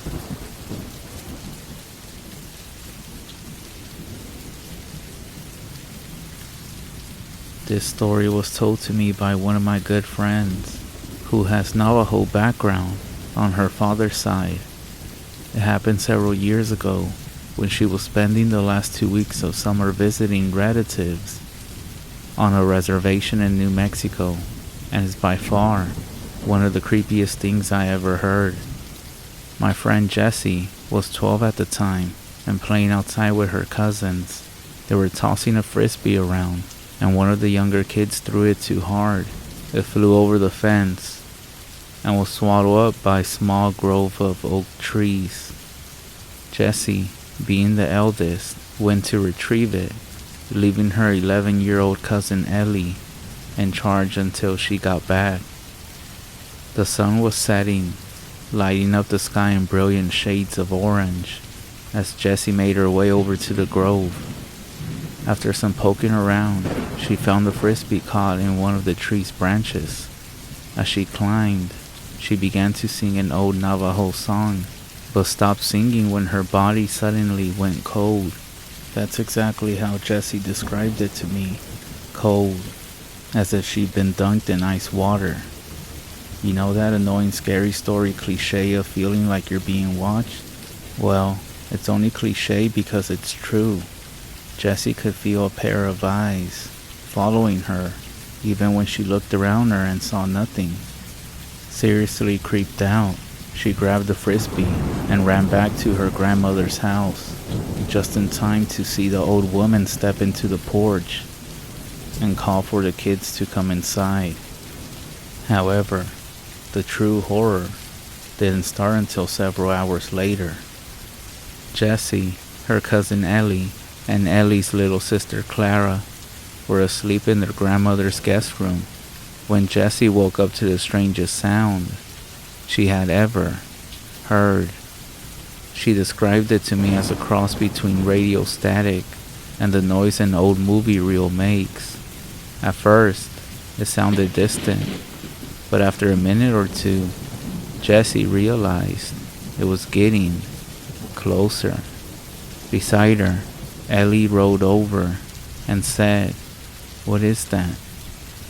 "I don't know," Jessie whispered. They waited, holding their collective breath. By now, the sound was right outside the window, and that's when Jessie realized it was singing. At this point in her retelling of the story, Jessie went white and began glancing over her shoulder. She told me the song was the exact same one she had been singing in the tree grove earlier. It sounded so wrong, she said, rubbing her arms as if a cold breeze had rushed by her. "Remember when we listened to that clip of the very first recording of a human voice? How weird it sounded?" When I nodded, Jessie added, "It was like that, but a little clearer. Somehow, that made it even worse." Jessie and Ellie were both terrified, while Clara, unaware, slept on. Through the thin blue curtain over the window, they could see the dark shadow of something peering in at them. To this day, Jessie can't explain what motivated her to get up and see for herself, especially because she was scared shitless. Ignoring Ellie's protest, she slid out of bed and walked across the room on shaky legs. As soon as she drew back the curtain, she regretted her choice. Staring back at her was the most terrifying creature she had ever seen. It had the head of a deer, with antlers like dead tree branches, and eyes so black they seemed to absorb the faint silver moonlight. It had a scrawny humanoid body, with abnormally long arms and legs, and as Jessie stood there, caught in its hideous gaze, it raised a hand and scratched at the window with a horrible screeching sound that made Jessie's skin crawl. It was Ellie's scream that jolted Jessie out of her terrified state. She stumbled back from the window and landed on the carpet floor. Clara woke up and began screaming too. Then their grandmother ran in and turned on the light. The thing at the window had vanished, leaving behind 3 long scratches in the glass, and the whole family terrified. Jessie's grandmother was able to calm down the hysterical children enough so they could tell her what happened. As she listened, her face became pale. She hustled the girls downstairs to the living room and made up a bed for them on the couch.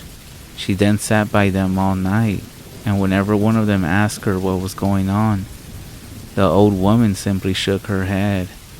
Needless to say, Jessie and her cousin didn't sleep for the rest of the night. The next morning, Jessie's grandmother announced that everyone was to stay inside that day, no arguments. She looked so shaken that nobody dared to protest. Around noon, she called for a medicine woman to come and bless the house. Later, after the woman left, Jessie merged into the kitchen where her grandmother was loading the dishwasher. "Tell me what that thing was," she said bluntly. Her grandmother sighed and motioned for Jessie to sit down. "You have heard the legend of skinwalkers?" "Yes."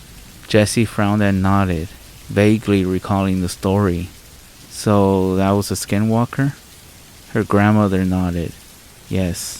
"Grandma," said Jessie at a light dawn, "I think it overheard me singing in the tree grove yesterday." Her grandmother's dark eyes narrowed. "Why do you say that?" "Because it was singing that same song, you know, the song that you used to sing to me when I was little." Her grandmother was silent for a long time before whispering, "You're a very lucky person, but luck has its limits. From now on, you must be more careful." The look in the old woman's eyes as she spoke those words still haunts Jessie to this day. As I said earlier, that was years ago. 7, to be specific. Jessie has returned to the REZ many times actually, each without incident, but she has never set foot in that tree grove again, and most likely never will. Jessie's grandmother died this past March at the age of 87, and Jessie later moved in with her auntie for the summer so she could help clean up the old house, which the family was going to rent out. She had been there for about a week when I went down there to visit her. On my first night, we sat on the porch and drank some beers, and I found my eyes drifting towards the tree grove. So that's where it all happened? Jessie shuddered and nodded. Yeah, tomorrow I'm taking you to the medicine woman and have her bless you. Is that actually necessary? The look Jessie gave me nearly turned me to stone. You think nothing will happen to you because you're white, but when you're in Navajo land, you're in Skinwalker land. Take caution. I nodded. That night, I swore I heard radio static outside the house. When I brought it up to Jessie the next morning, she didn't speak, but grabbed my arm and practically dragged me to the medicine woman, where I was blessed. Nothing happened for the rest of the trip, and I went back to the city. I didn't post this here with the intention of teaching a moral, but I suppose if there is something to be learned from the story of the singing skinwalker, it's that there are things out there we can't explain. The look in Jessie's eyes when she recounted her experience and told me everything I need to know, what she saw, truly horrified her. And all I can say is, I'm grateful I didn't have to go through it myself.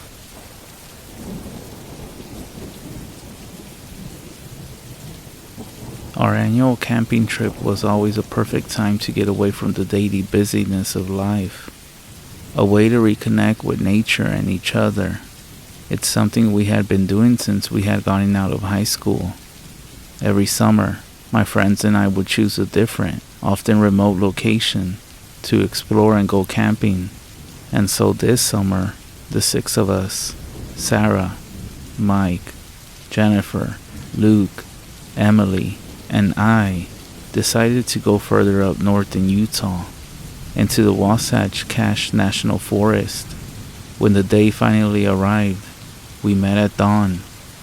We had decided to take my beat-up old van that my father had given me as a graduation gift after high school, around 6 years or so. It was a family possession that was being passed down, so you can imagine what it looked like. I do gotta say, even though I was embarrassed about it at first, it is still running and getting me from point A to point B without any issues. It was spacious and had enough seats for all of us to ride together, even with all of our gear, which included all of our tents and camping stuff. The drive to the national forest was beautiful, and it also had amazing views. The road stretched before us as hours passed, and the landscape shifted from small roads to being surrounded by dense trees. We shared stories, and the occasional debate about the best path to take to reach our destination. Sarah, who was sitting in the front passenger seat, looked at the map that she had spread out, her finger tracing the various roads they could take. Alright folks, we got a couple of options here. The main road will take us through the heart of the forest, but this secondary road might offer a more scenic journey. Before venturing into the wooded pines of Utah, we stopped by one of the local forest offices to gather information. Google and iPhones couldn't always be relied upon in these remote areas, so Sarah had purchased a detailed local paper map. She was always the one planning every trip down in detail. I know we're used to having technology guide us, but out here, it's best to rely on good old-fashioned paper, she said, holding up the map with a grin. Mike, who was sitting behind me, leaned ahead, squinting at the map. Scenic is good, but how well maintained is that secondary road? The last thing we want is to get stuck out here in the middle of nowhere. Well, the map does say it's a bit longer, but it looks like it leads through some interesting landmarks. There's an old bridge marked here, and it seems like a more direct path to the campsite, Sarah said. Luke, who was sitting in the far back, raised an eyebrow with a grin.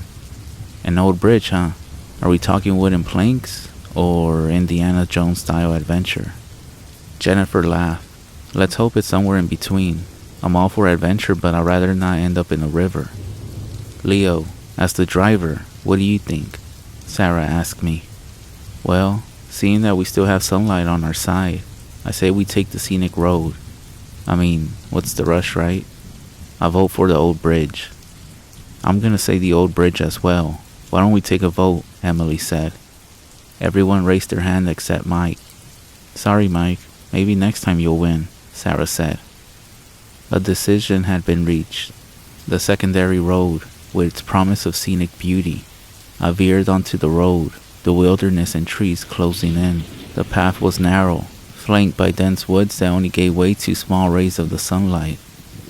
After hours had passed and the sun began to set, we found ourselves coming across the bridge that spanned the river, the water reflecting the fading light, a contrast to the woods that lay ahead. It looks like this is the old bridge Sarah mentioned, Mike remarked, as I slowed down the van. Sarah peered out of the window, her eyes scanning the bridge. It definitely has that rustic charm, but I hope it's sturdy enough to support the van. Luke's grin returned as he leaned, his excitement evident. Well, there's only one way to find out. Jennifer laughed. Alright, but if we end up in the river, Luke, you're swimming back to the campsite. I'm not gonna lie, I was nervous. The bridge looked like it was a mixture of concrete and wood. What if we didn't make it? When was the last time this bridge was used? I eased the van slowly onto the creaky bridge, not even knowing what the point of driving slowly was, because if it was to break, it was gonna break. The worn planks made noises beneath the weight of the van, as the river flowed gently below. I looked in the rearview mirror to see everyone's scared faces as we crossed, still maintaining my eyes on the road back and forth. I saw Emily's eyes as she gazed out the water below. This is something like an adventure out of a movie, isn't it? I'm expecting to see hidden treasure on the banks, she said. Mike chuckled, his grip steady on one of the handlebars. Yeah, you're right. We're gonna find out what adventure this is if we end up falling, because you all decided to come through this raggedy bridge. Mike was always the more serious one, but courageous in the group. He always took challenges head on, and nothing ever seemed to scare him. Luke was the joker of the group. His sense of humor was always there, even in the most serious moments. Sarah, on the other hand, was our friend who was the most caring of the group. As I said, she always assumed the role of our mom, always making sure everything is planned to the detail. Emily was just silly all around. She was a close friend of all of us, that we simply enjoyed her company. She was the most serious female of the group, but didn't have the seriousness of Mike. Well, if that even makes sense. We ended up making it across the bridge, which I do want to point out, it's not even a long bridge. It simply looked like a small construction bridge that someone built to be able to get across. As the sun started going down, we continued driving with the trees closing in around us even more, almost creating what looked like a tunnel, with the headlights of the van being the only source now piercing the darkness. After what felt like an eternity, we finally reached our destination, a dirt open field that looked like where vehicles had parked in the past. Tall pine trees stood around the field, forming a natural dome that seemed to welcome us from the outside world. Alright everyone, this is it, I said as I parked the van and stepped out, the air carrying a smell that hinted at the adventures that awaited us. There was a small stream nearby, its gentle flowing of water adding to the nature that surrounded us. We unloaded everything and we walked a little bit deeper into the woods until we stumbled upon a clearing not too far from where we had parked. We began the process of setting up camp, pitching tents, arranging firewood, and establishing a central gathering point where the campfire would soon be set ablaze.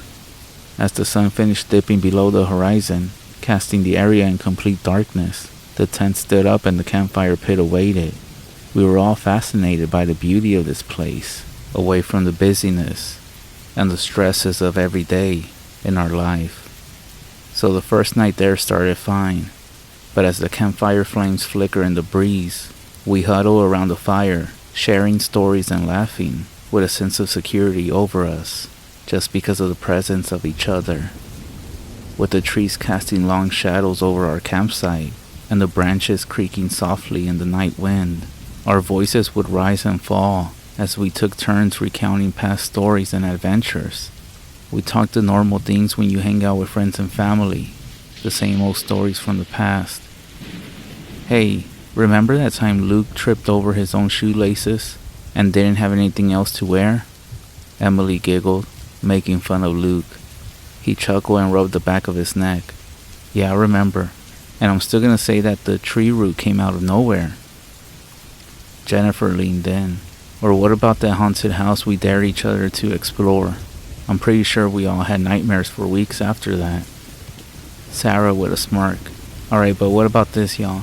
The time we heard those strange noises outside our tents during that camping trip in the mountains. Mike's face turned serious and said, Man, I thought we were being surrounded by wild animals or something.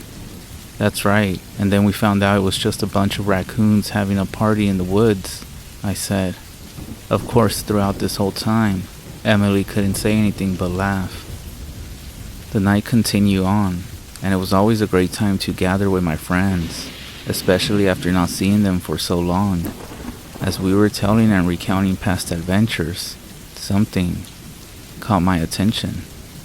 I was looking over to Mike as he was talking, and for a quick glimpse, at the edge of the woods, where the firelight struggled to penetrate the darkness, there was movement, a flicker of shadow that seemed to move between the trees.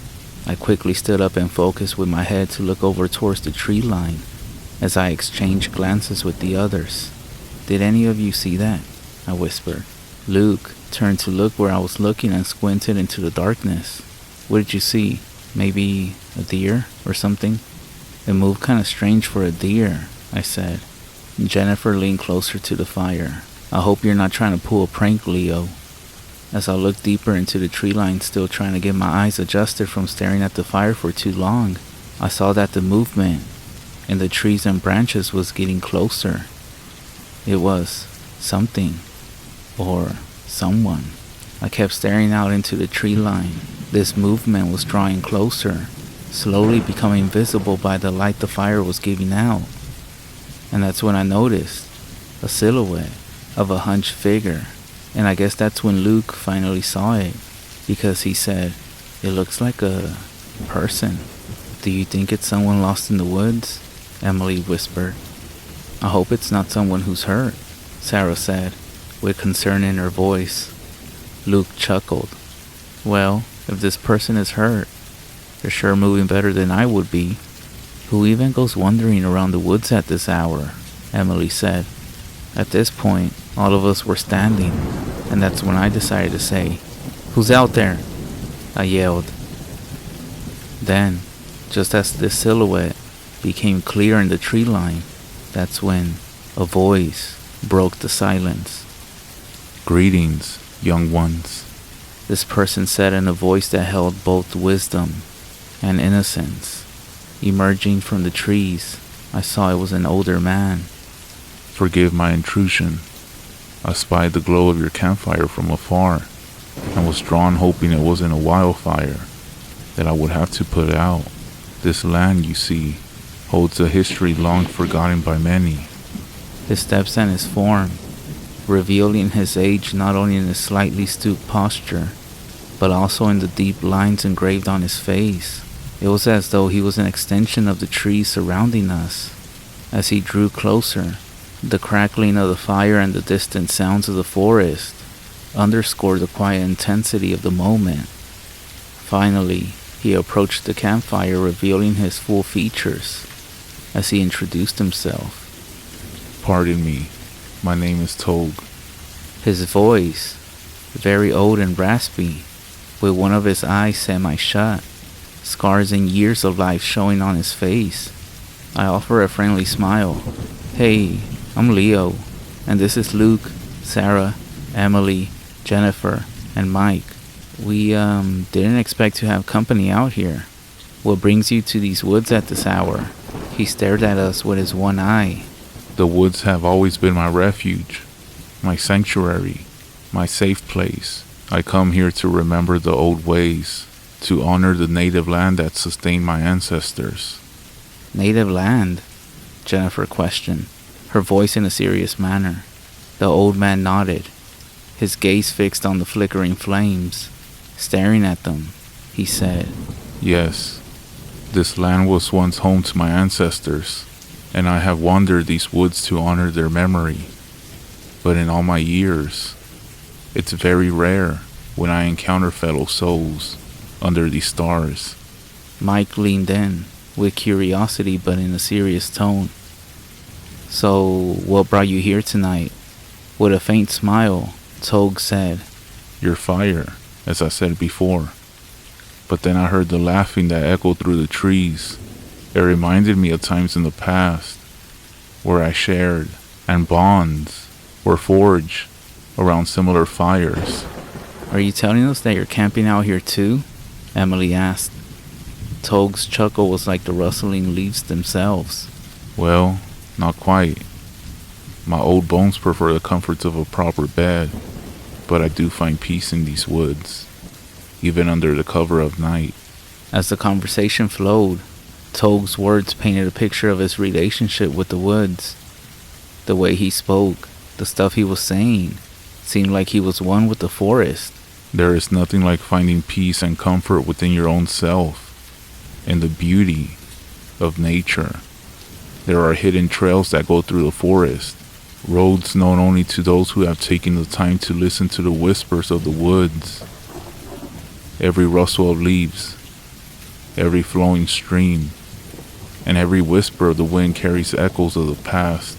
His voice full of reverence of the woods. Listen, the ancient wisdom of this land has much to teach, if one is willing to listen. I'm not sure what it was, but the way he spoke and the way he looked seemed like he was just a hippie who loved the outdoors. Pretty harmless in my opinion. I took a step towards him and put my hand on his shoulder. Togue? Well, how do you spell your name?" I asked. "My name?" Well, that's the first time that somebody has ever asked me how to spell it. As I mentioned, I have a native background, so it's spelled Taog. I figured that's how you spelled it. Just wanted to make sure. "Well, Togue, we're sharing stories ourselves, and it seems you have quite a few to tell. Would you care to join our campfire?" His eye glinted with appreciation. I would be honored to, young man. As he settled into a log near the fire, and we all sat down, his presence seemed to infuse the night with a deeper sense of connection. He started telling stories of the hidden trails, the forgotten stories, and the ancient wisdom that whispered through the leaves, blending with the crackling of the fire and the rustling of the trees. He spoke not just of the past, but of the living spirit of the woods, a spirit that resonated with each of us as we gathered around the fire. As he delved into his stories and what seemed to be a TED talk on how we need to respect the woods and nature, he told us how he comes into the forest to spend seasons, to honor his spiritual ancestors, how he owns a few remote cabins, and has learned to be self-sufficient just like his ancestors. However, one specific story caught the attention of all of us. He told the story of a supposed creature that haunted these very woods for generations. Then, his voice took on a somber tone, and even the crackling fire seemed to be quiet, as if the forest itself was holding its breath to listen. The whispering goat, he began, his words dripping with a mixture of reverence and dread, is a creature of darkness, a shapeshifter that walks a fine line between man and beast. It has a twisted power, the ability to mimic the voices of those it encounters, drawing them into its trap As he detailed this supposed creature, our circle grew tense. I could see the eyes of everyone else that they were paying attention to this specific story. He then lowered his gaze, and his voice, almost a whisper, he said, A few decades ago, my brother ventured into these woods, drawn by the whispers of familiar voices. As I was searching for him, I heard my own voice calling out to him, but it wasn't me. It was someone else calling out to him. That's when I think my brother believed he was responding to my call, but it was the whispering goat's deceit, and so he never returned, and I never found him. His fate, shrouded in mystery. I have carried the weight of that loss ever since, haunted by the knowledge that he may have fallen prey to the whispering goat. A shiver crept down my spine as we all listened. When he concluded his tale, there was silence. Even the fire seemed to have absorbed the weight of his story as it started to go down. With a slow and crippled movement, struggling to get up, he rose from his seat, his eye meeting each of ours in turn. I thank you all for allowing an old man to share his stories with you. But the night grows old, and it's time for me to return to the embrace of these ancient trees, he said in a voice that contained gratitude and sorrow. As he stepped away from the fire, he turned around and said, I almost forgot. Stay close, he said in a warning voice, and do not be swayed by the voices that you think you know. The darkness seemed to cover him as he walked away, making him one with the shadows of the woods. It's almost like he was part of this landscape. We watched in silence as he receded into the darkness, each of us lost in our own thoughts. Even the noises of the forest seemed to hold its breath, a quiet reverence for the figure that had imparted both wisdom and a warning. And as the echoes of his footsteps crunching the leaves faded, the woods returned to their symphony of rustling leaves and distant whispers. A heavy silence fell within our group. Well, what the fuck was all that about? This hippie love-making tree hugger most likely has his tent somewhere out there and lives out here in the woods, Luke said. We tried shaking off the feeling, but I could tell that anxiety had filled everyone, thanks to the power of a supposed well-told ghost story. But as the night deepened, the campfire had dwindled to embers, and a thick blanket of darkness fell over the campsite. I do want to point out that whenever we went camping, we always either slept inside a tent or outside altogether by the campfire. I guess nothing like actually experiencing the beauty of nature. Tonight, we decided to all sleep in our sleeping bags around the dying campfire, as the events of the evening and the stories still linger in our heads. We all decided to go to sleep, and as I was falling asleep, in the dead of the night, that's when I heard it, a whisper that seemed to move through the air. It was a voice, soft and insistent, calling my name, Leo. I fully woke up. I sat up in my sleeping bag, with my senses on high alert, my eyes widened, scanning the darkness and everyone else laying down, the faint glimmer of dying embers offering little comfort. Did anybody hear that? I whispered, hoping to see if anyone around me was awake and heard. Mike, who was sleeping next to me, sat up and said in a groggy voice, hear what? Someone whispered my name. It sounded like you, Mike. Mike's expression shifted from grogginess to a growing sense of unease. That's not possible, Mike said, his eyes flickering to the dark woods that surrounded them. I was asleep?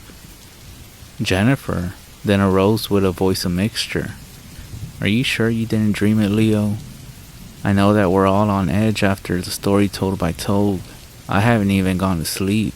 Every noise out here is making me stay awake. I know what I heard. It was right here in the camp, I said. Man, go to sleep, bro. You're hearing things now. Stop being such a wuss. There's nothing out here, Mike said. But then, just on the edge after Mike's last word, the faintest whisper, Leo. Everyone fell silent. The voice was real, undeniable, and it sounded like it was next to our campfire. We all looked to Mike. What? I didn't say anything, Mike said. Of course, it was complete darkness, so we couldn't even really see each other out there. So we all just huddled even closer with everyone else waking up groggy as well, and getting closer together too, seeking refuge in our shared presence. Okay, what's going on, y'all? I said. It's most likely that old Pawpaw trying to prank us. He's most likely out there with more people scaring campers, Mike said. Well, one of us should stand watch and just be on the lookout. It's already 4 a.m., and the sun will begin to rise in a few hours, I said. Of course, none of us ended up going back to sleep, and we all just stood awake with eyes wide open. The morning couldn't come soon enough. Seeing the daylight brought relief, but as we remember the night, others, including Luke, Sarah, and Emily, admitted hearing whispers as well, each in the voice of a different member of our group. We tried brushing it off as imagination, simply fueled by the stories that Tog was telling us last night. We got ready for the day, and the sun climbed higher in the sky, casting shadows on the forest floor. Emily suggested that we take a hike along one of the nearby trails that's on the map. Maybe some fresh air and a change of scenery will help us relax, she said, her voice trying to sound hopeful. Mike and Luke exchanged glances, their expressions a mix of curiosity. I guess it wouldn't hurt to explore a bit. I'm sure it was that old man whispering our names out from the trees last night. If I find him, once we go out there, he's really gonna be looking like an old dead beat up tree. Thanks to stupid Leo for telling him our names, Mike said. Sorry guys, I seriously thought he was just an old hermit walking through, I chuckled. There have been times in the past when we became friends with other campers in our annual trips, and we all shared names, even phone numbers, to communicate in the future, so I actually didn't think too much of it. We set off on the trail, our footsteps breaking the silence of the woods, the sunlight filtering through the leaves in patches of gold. As we walked, our conversation gradually shifted from the events of the previous night to lighter topics, remembering old camping trips, sharing funny stories, and debating the best way to make s'mores. It was almost like the woods were allowing us a moment of peace, a chance to reconnect and find comfort in each other's company. Hours passed, and we eventually found ourselves in a small clearing by a small stream. The sun was beginning its descent. We took a break, sitting by the water's edge, dipping our fingers in the cool stream. Check this out, y'all, Luke said, his voice with a mixture of excitement. He pointed to the tree where patterns had been carved into the bark. Sarah stepped closer, her fingers tracing the carvings with a sense of wonder. It's like a message left behind, she said as her eyes traced the lines. As we looked around more, we discovered other things. Small artifacts hanging from branches, crafted from natural materials, by sticks and stones, and even with symbols painted onto the stones. Hey, it's like the woods are trying to tell us something similar to what Togue said, Emily slightly giggled. Mike raised an eyebrow. Or maybe it's just people messing around in the woods, you know, leaving their mark. Luke nodded in agreement. And branches crafted into what looks like symbols. They could be signs that they communicated like this back in the day. I guess the stories that Togue was sharing with us last night really did prove that we were in the midst of Native American land, and all these symbols and sticks and stones we found only reinforced that belief. Who knows? We might be standing on ground that's witnessed generations. Maybe these woods have secrets that date back centuries, Jennifer said. Look guys, I get that this all seems interesting and everything, but let's not forget that we've been on these trips every year, and every time there's some sort of spooky tale or mysterious superstition that pops up. Remember the haunted lake we stumbled upon 2 years ago? Mike said. Emily chuckled, her eyes with amusement. The one with the vengeful water spirit that would drag people under if they swam too far out? Mike with a grin. Exactly. And what did we find? A perfectly serene lake where we spent a whole day swimming and goofing off. Luke chimed in. And don't forget the enchanted forest last year, where we were told that we would get lost if we ventured too far into the deep woods. Jennifer, with a laughing tone, said, Right, we found a trail with signs pointing us to various landmarks. Sarah joined in, and let's not even talk about the cursed campground, where they said that we would have to ward off evil spirits to make it through the night. As everybody was laughing, Mike nodded, his point emphasized. See y'all, it's always been a bit of fun and games, fueled by local legends. I'm not saying I don't appreciate the spooky environments, especially by the campfire, but come on y'all, this is just the same old stuff we have encountered before. Emily grinned in a sarcastic and playful tone. So you're telling us you don't believe in any of this? Not even a tiny bit? Mike shrugged. I'm not saying I'm a complete non-believer, but I do think a lot of people exaggerate. Like, what are the odds that we stumble upon some mystical artifacts on this trip, right? Or a whispering goat? Luke raised his eyebrows and said, Maybe the woods are trying to prove you wrong, Mike. The back and forth continued with everybody, as Mike reminded us that we were all friends who had been through it all before. As the day transitioned into evening, we made our way back to the campsite. The sinking sun painted the sky orange and pink. We couldn't ignore the fact that another night was approaching. A night that, given recent events, filled us with a mix of anticipation and dread. Back at the campsite, we set up and got dinner ready. The campfire crackled to life, with its flames dancing, and the forest too seemed to come alive with the chorus of all the critters starting to make noises. As darkness settled over the campsite, we gathered around the campfire once again. The events of the previous nights were still fresh in our minds. As the evening went on, a thick fog started to surround the entire campsite, and as our campfire struggled, its light barely puncturing the fog, Mike, always the brave one, volunteered to gather more firewood. He ventured out into the mist, his flashlight beam gradually merging with the surroundings. This is when everything went to hell. As the fog started getting more thick, and it was getting even more darker, we realized that Mike had been gone for a while. The minutes felt like hours. We exchanged glances. He's been gone for quite a while, y'all. Shouldn't he have been back by now? Emily said with a concerned voice. Maybe he got lost in the fog. One of us should have gone with him, Luke said. Jennifer's eyes were wide. What if he's hurt? What if he encounters something out there? After about 30 minutes, the environment grew heavy. The campfire's embers started to sputter. The fog had taken on an almost suffocating presence. Maybe we should go find him. We can't just wait here in the dark, Sarah said. And that's when I decided to get up. And I said, I'll go look for him. I mean, how far can he be, right? I took about 2 steps the way Mike had left. And that's when I saw a figure emerging through the fog. It was Mike, and he was coming back with firewood, except the way he was walking was very dull. As he approached the campfire, his movements were mechanical, almost as if he was in a trance. Sarah, always the one to confront difficult situations, broke the silence. Did you get lost or something? He turned to look at her. I'm fine.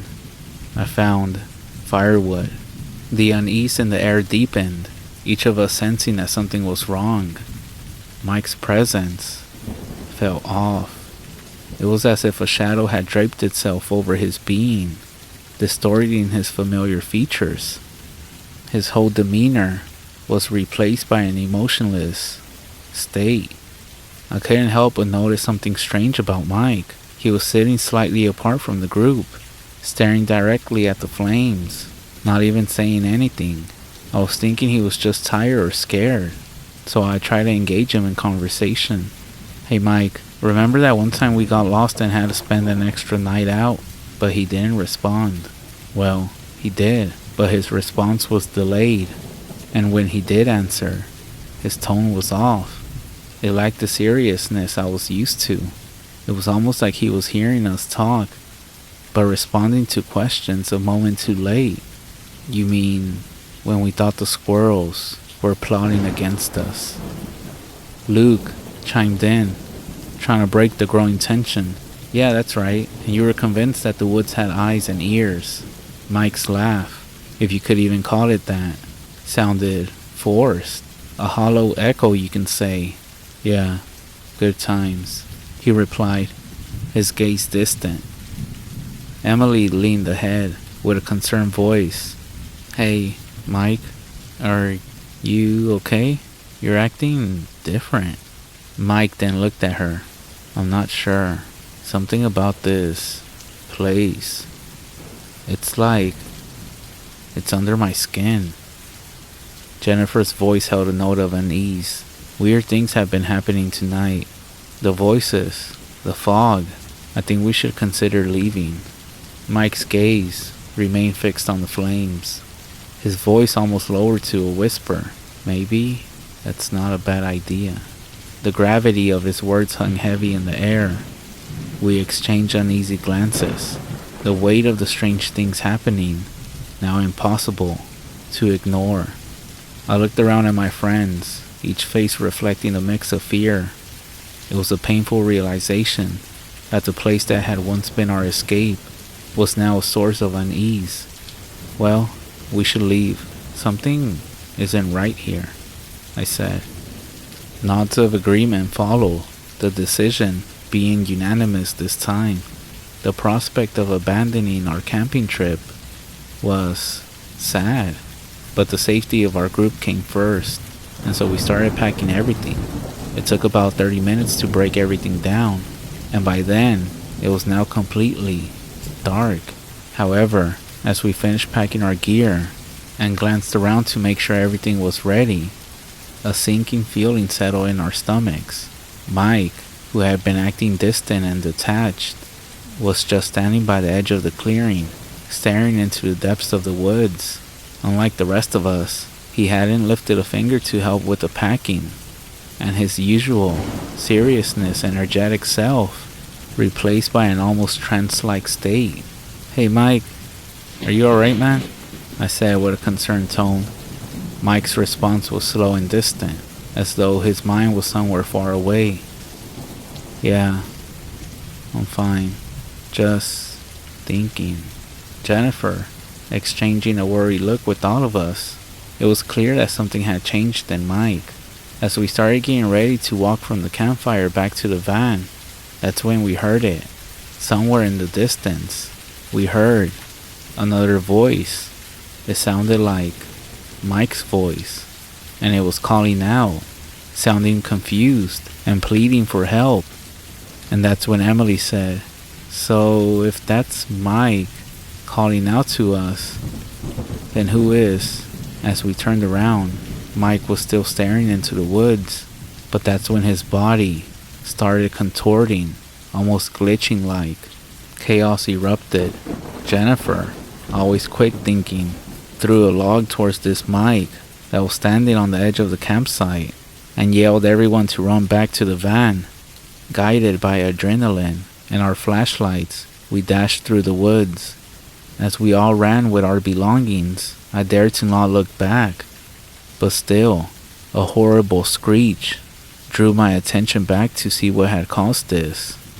And that's when I stopped in my tracks to see that whatever this thing was now had its limbs stretched and twisted, reshaping into something that defied the laws of nature.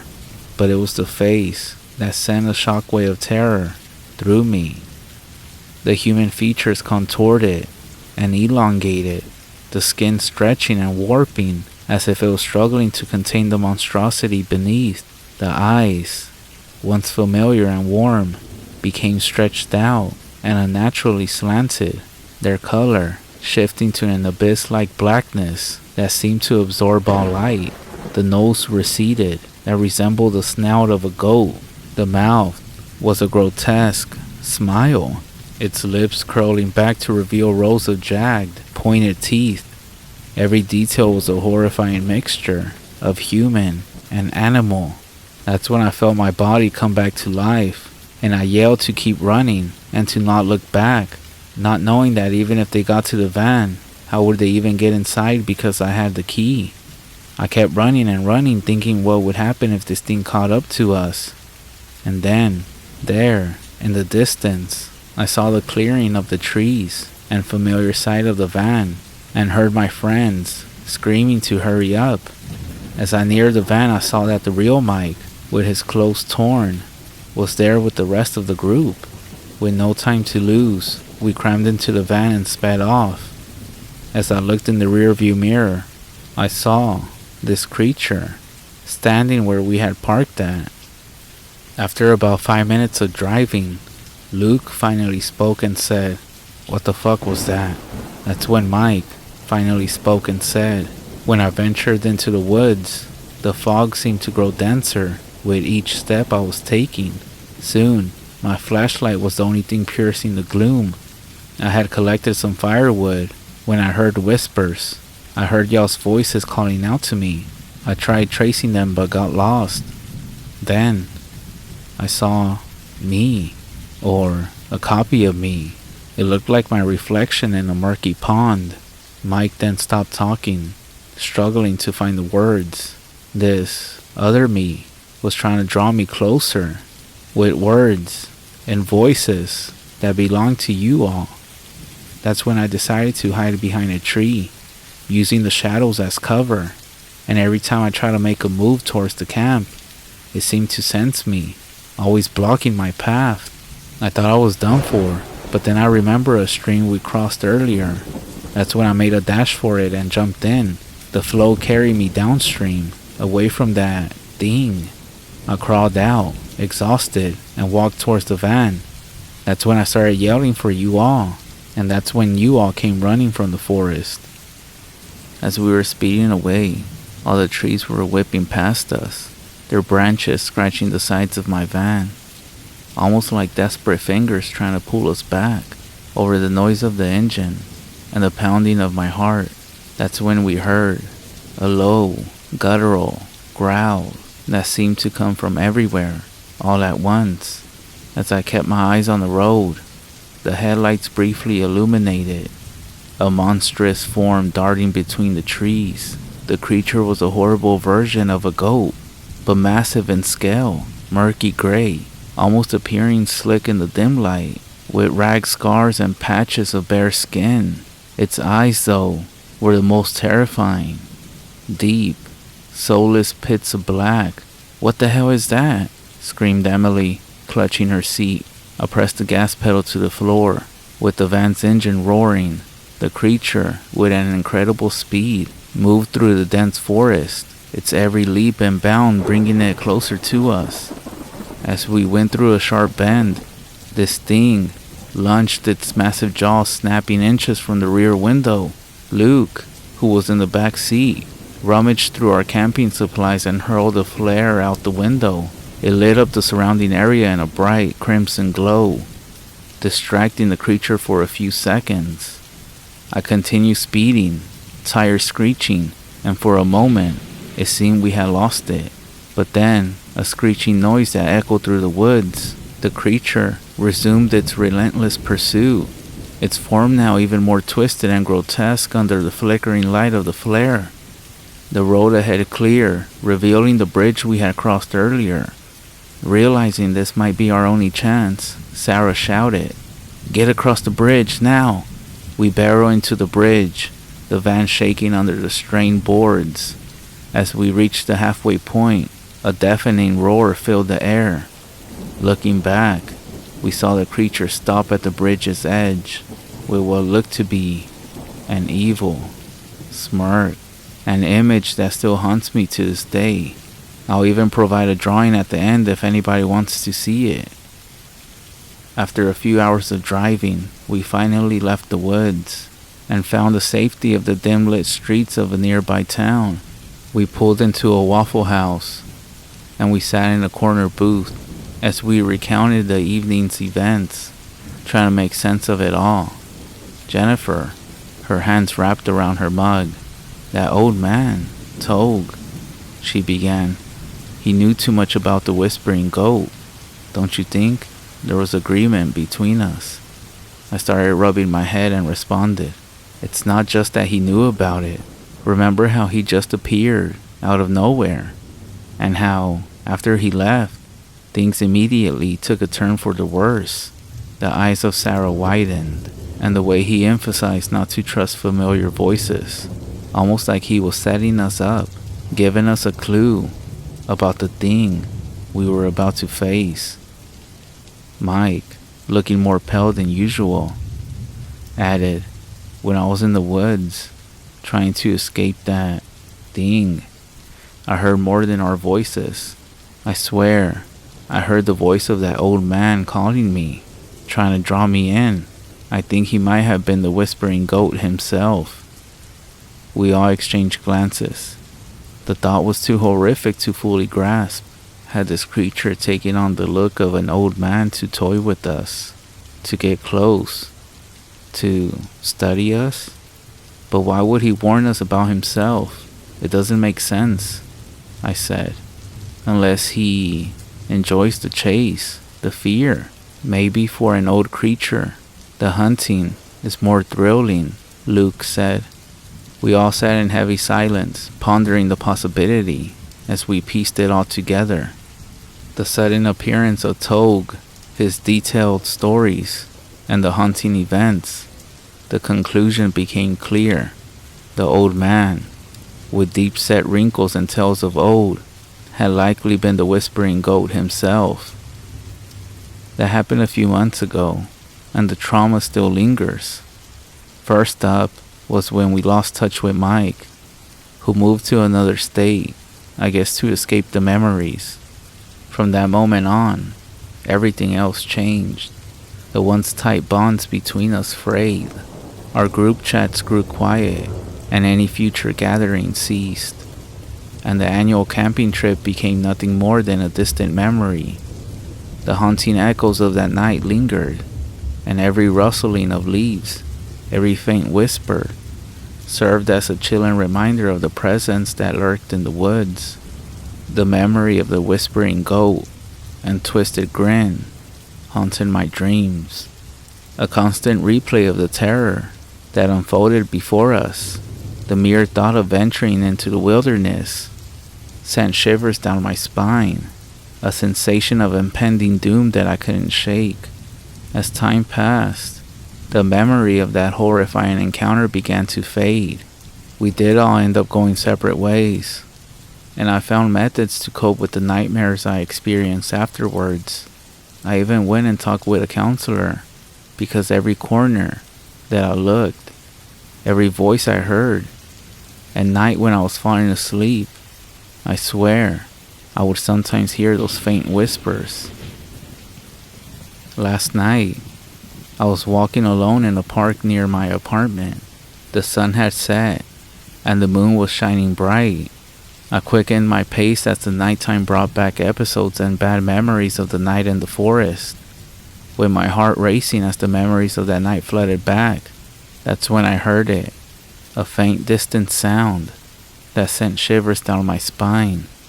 Whispers, soft, as if carried by the wind itself. I stopped in my tracks, straining to make out the words, feeling a cold sweat forming on my forehead. I heard my name, Leo. My heart raced, and my instincts screamed at me to run. But my feet felt rooted to the ground, and the whispering seemed to grow near. And then, I heard something else. A low, guttural growl, much like the one we had heard that night in the woods, Fear flooded my veins, and I finally tore my gaze away from the darkness, fleeing from the park as if my life depended on it, which at this point it most likely did. The whispers and the noises seemed to chase me, echoing in my ears, and I couldn't shake the feeling that I was being pursued. When I finally reached the safety of my home, I locked every door and window, heart pounding like a drum. I tried to rationalize what happened, telling myself it was all in my head, anxiety, and a product of what happened in the past in the woods. But deep down, I knew it was the whispering goat. As the night continued, I couldn't escape the feeling that I was being watched, that something evil lurked just beyond my vision. And just as I was about to close my eyes that night to try to sleep, I heard it again, the whispers, closer now, almost like a soft breath against my ear. Leo, Leo. My blood turned to ice, and I clutched my cover.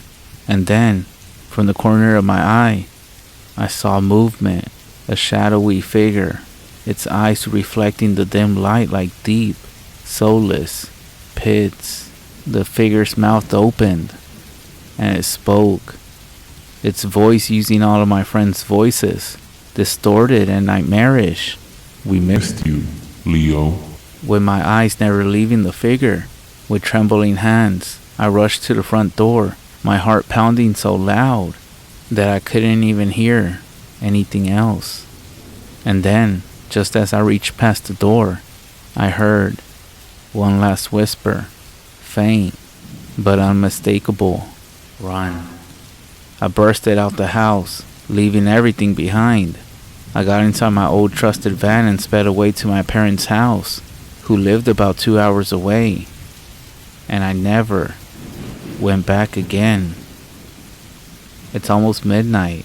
I'm at my parents' house, and here I am, sharing and writing this to you all, in the hopes to warn you. Everything is real. It's not in my head, and it's still out there, waiting in the shadows, whispering its haunting lullaby. Those moments when you second guess a distant call your name, when you are alone at home tonight, in bed, falling asleep. Do not be swayed by the voices that you think you know.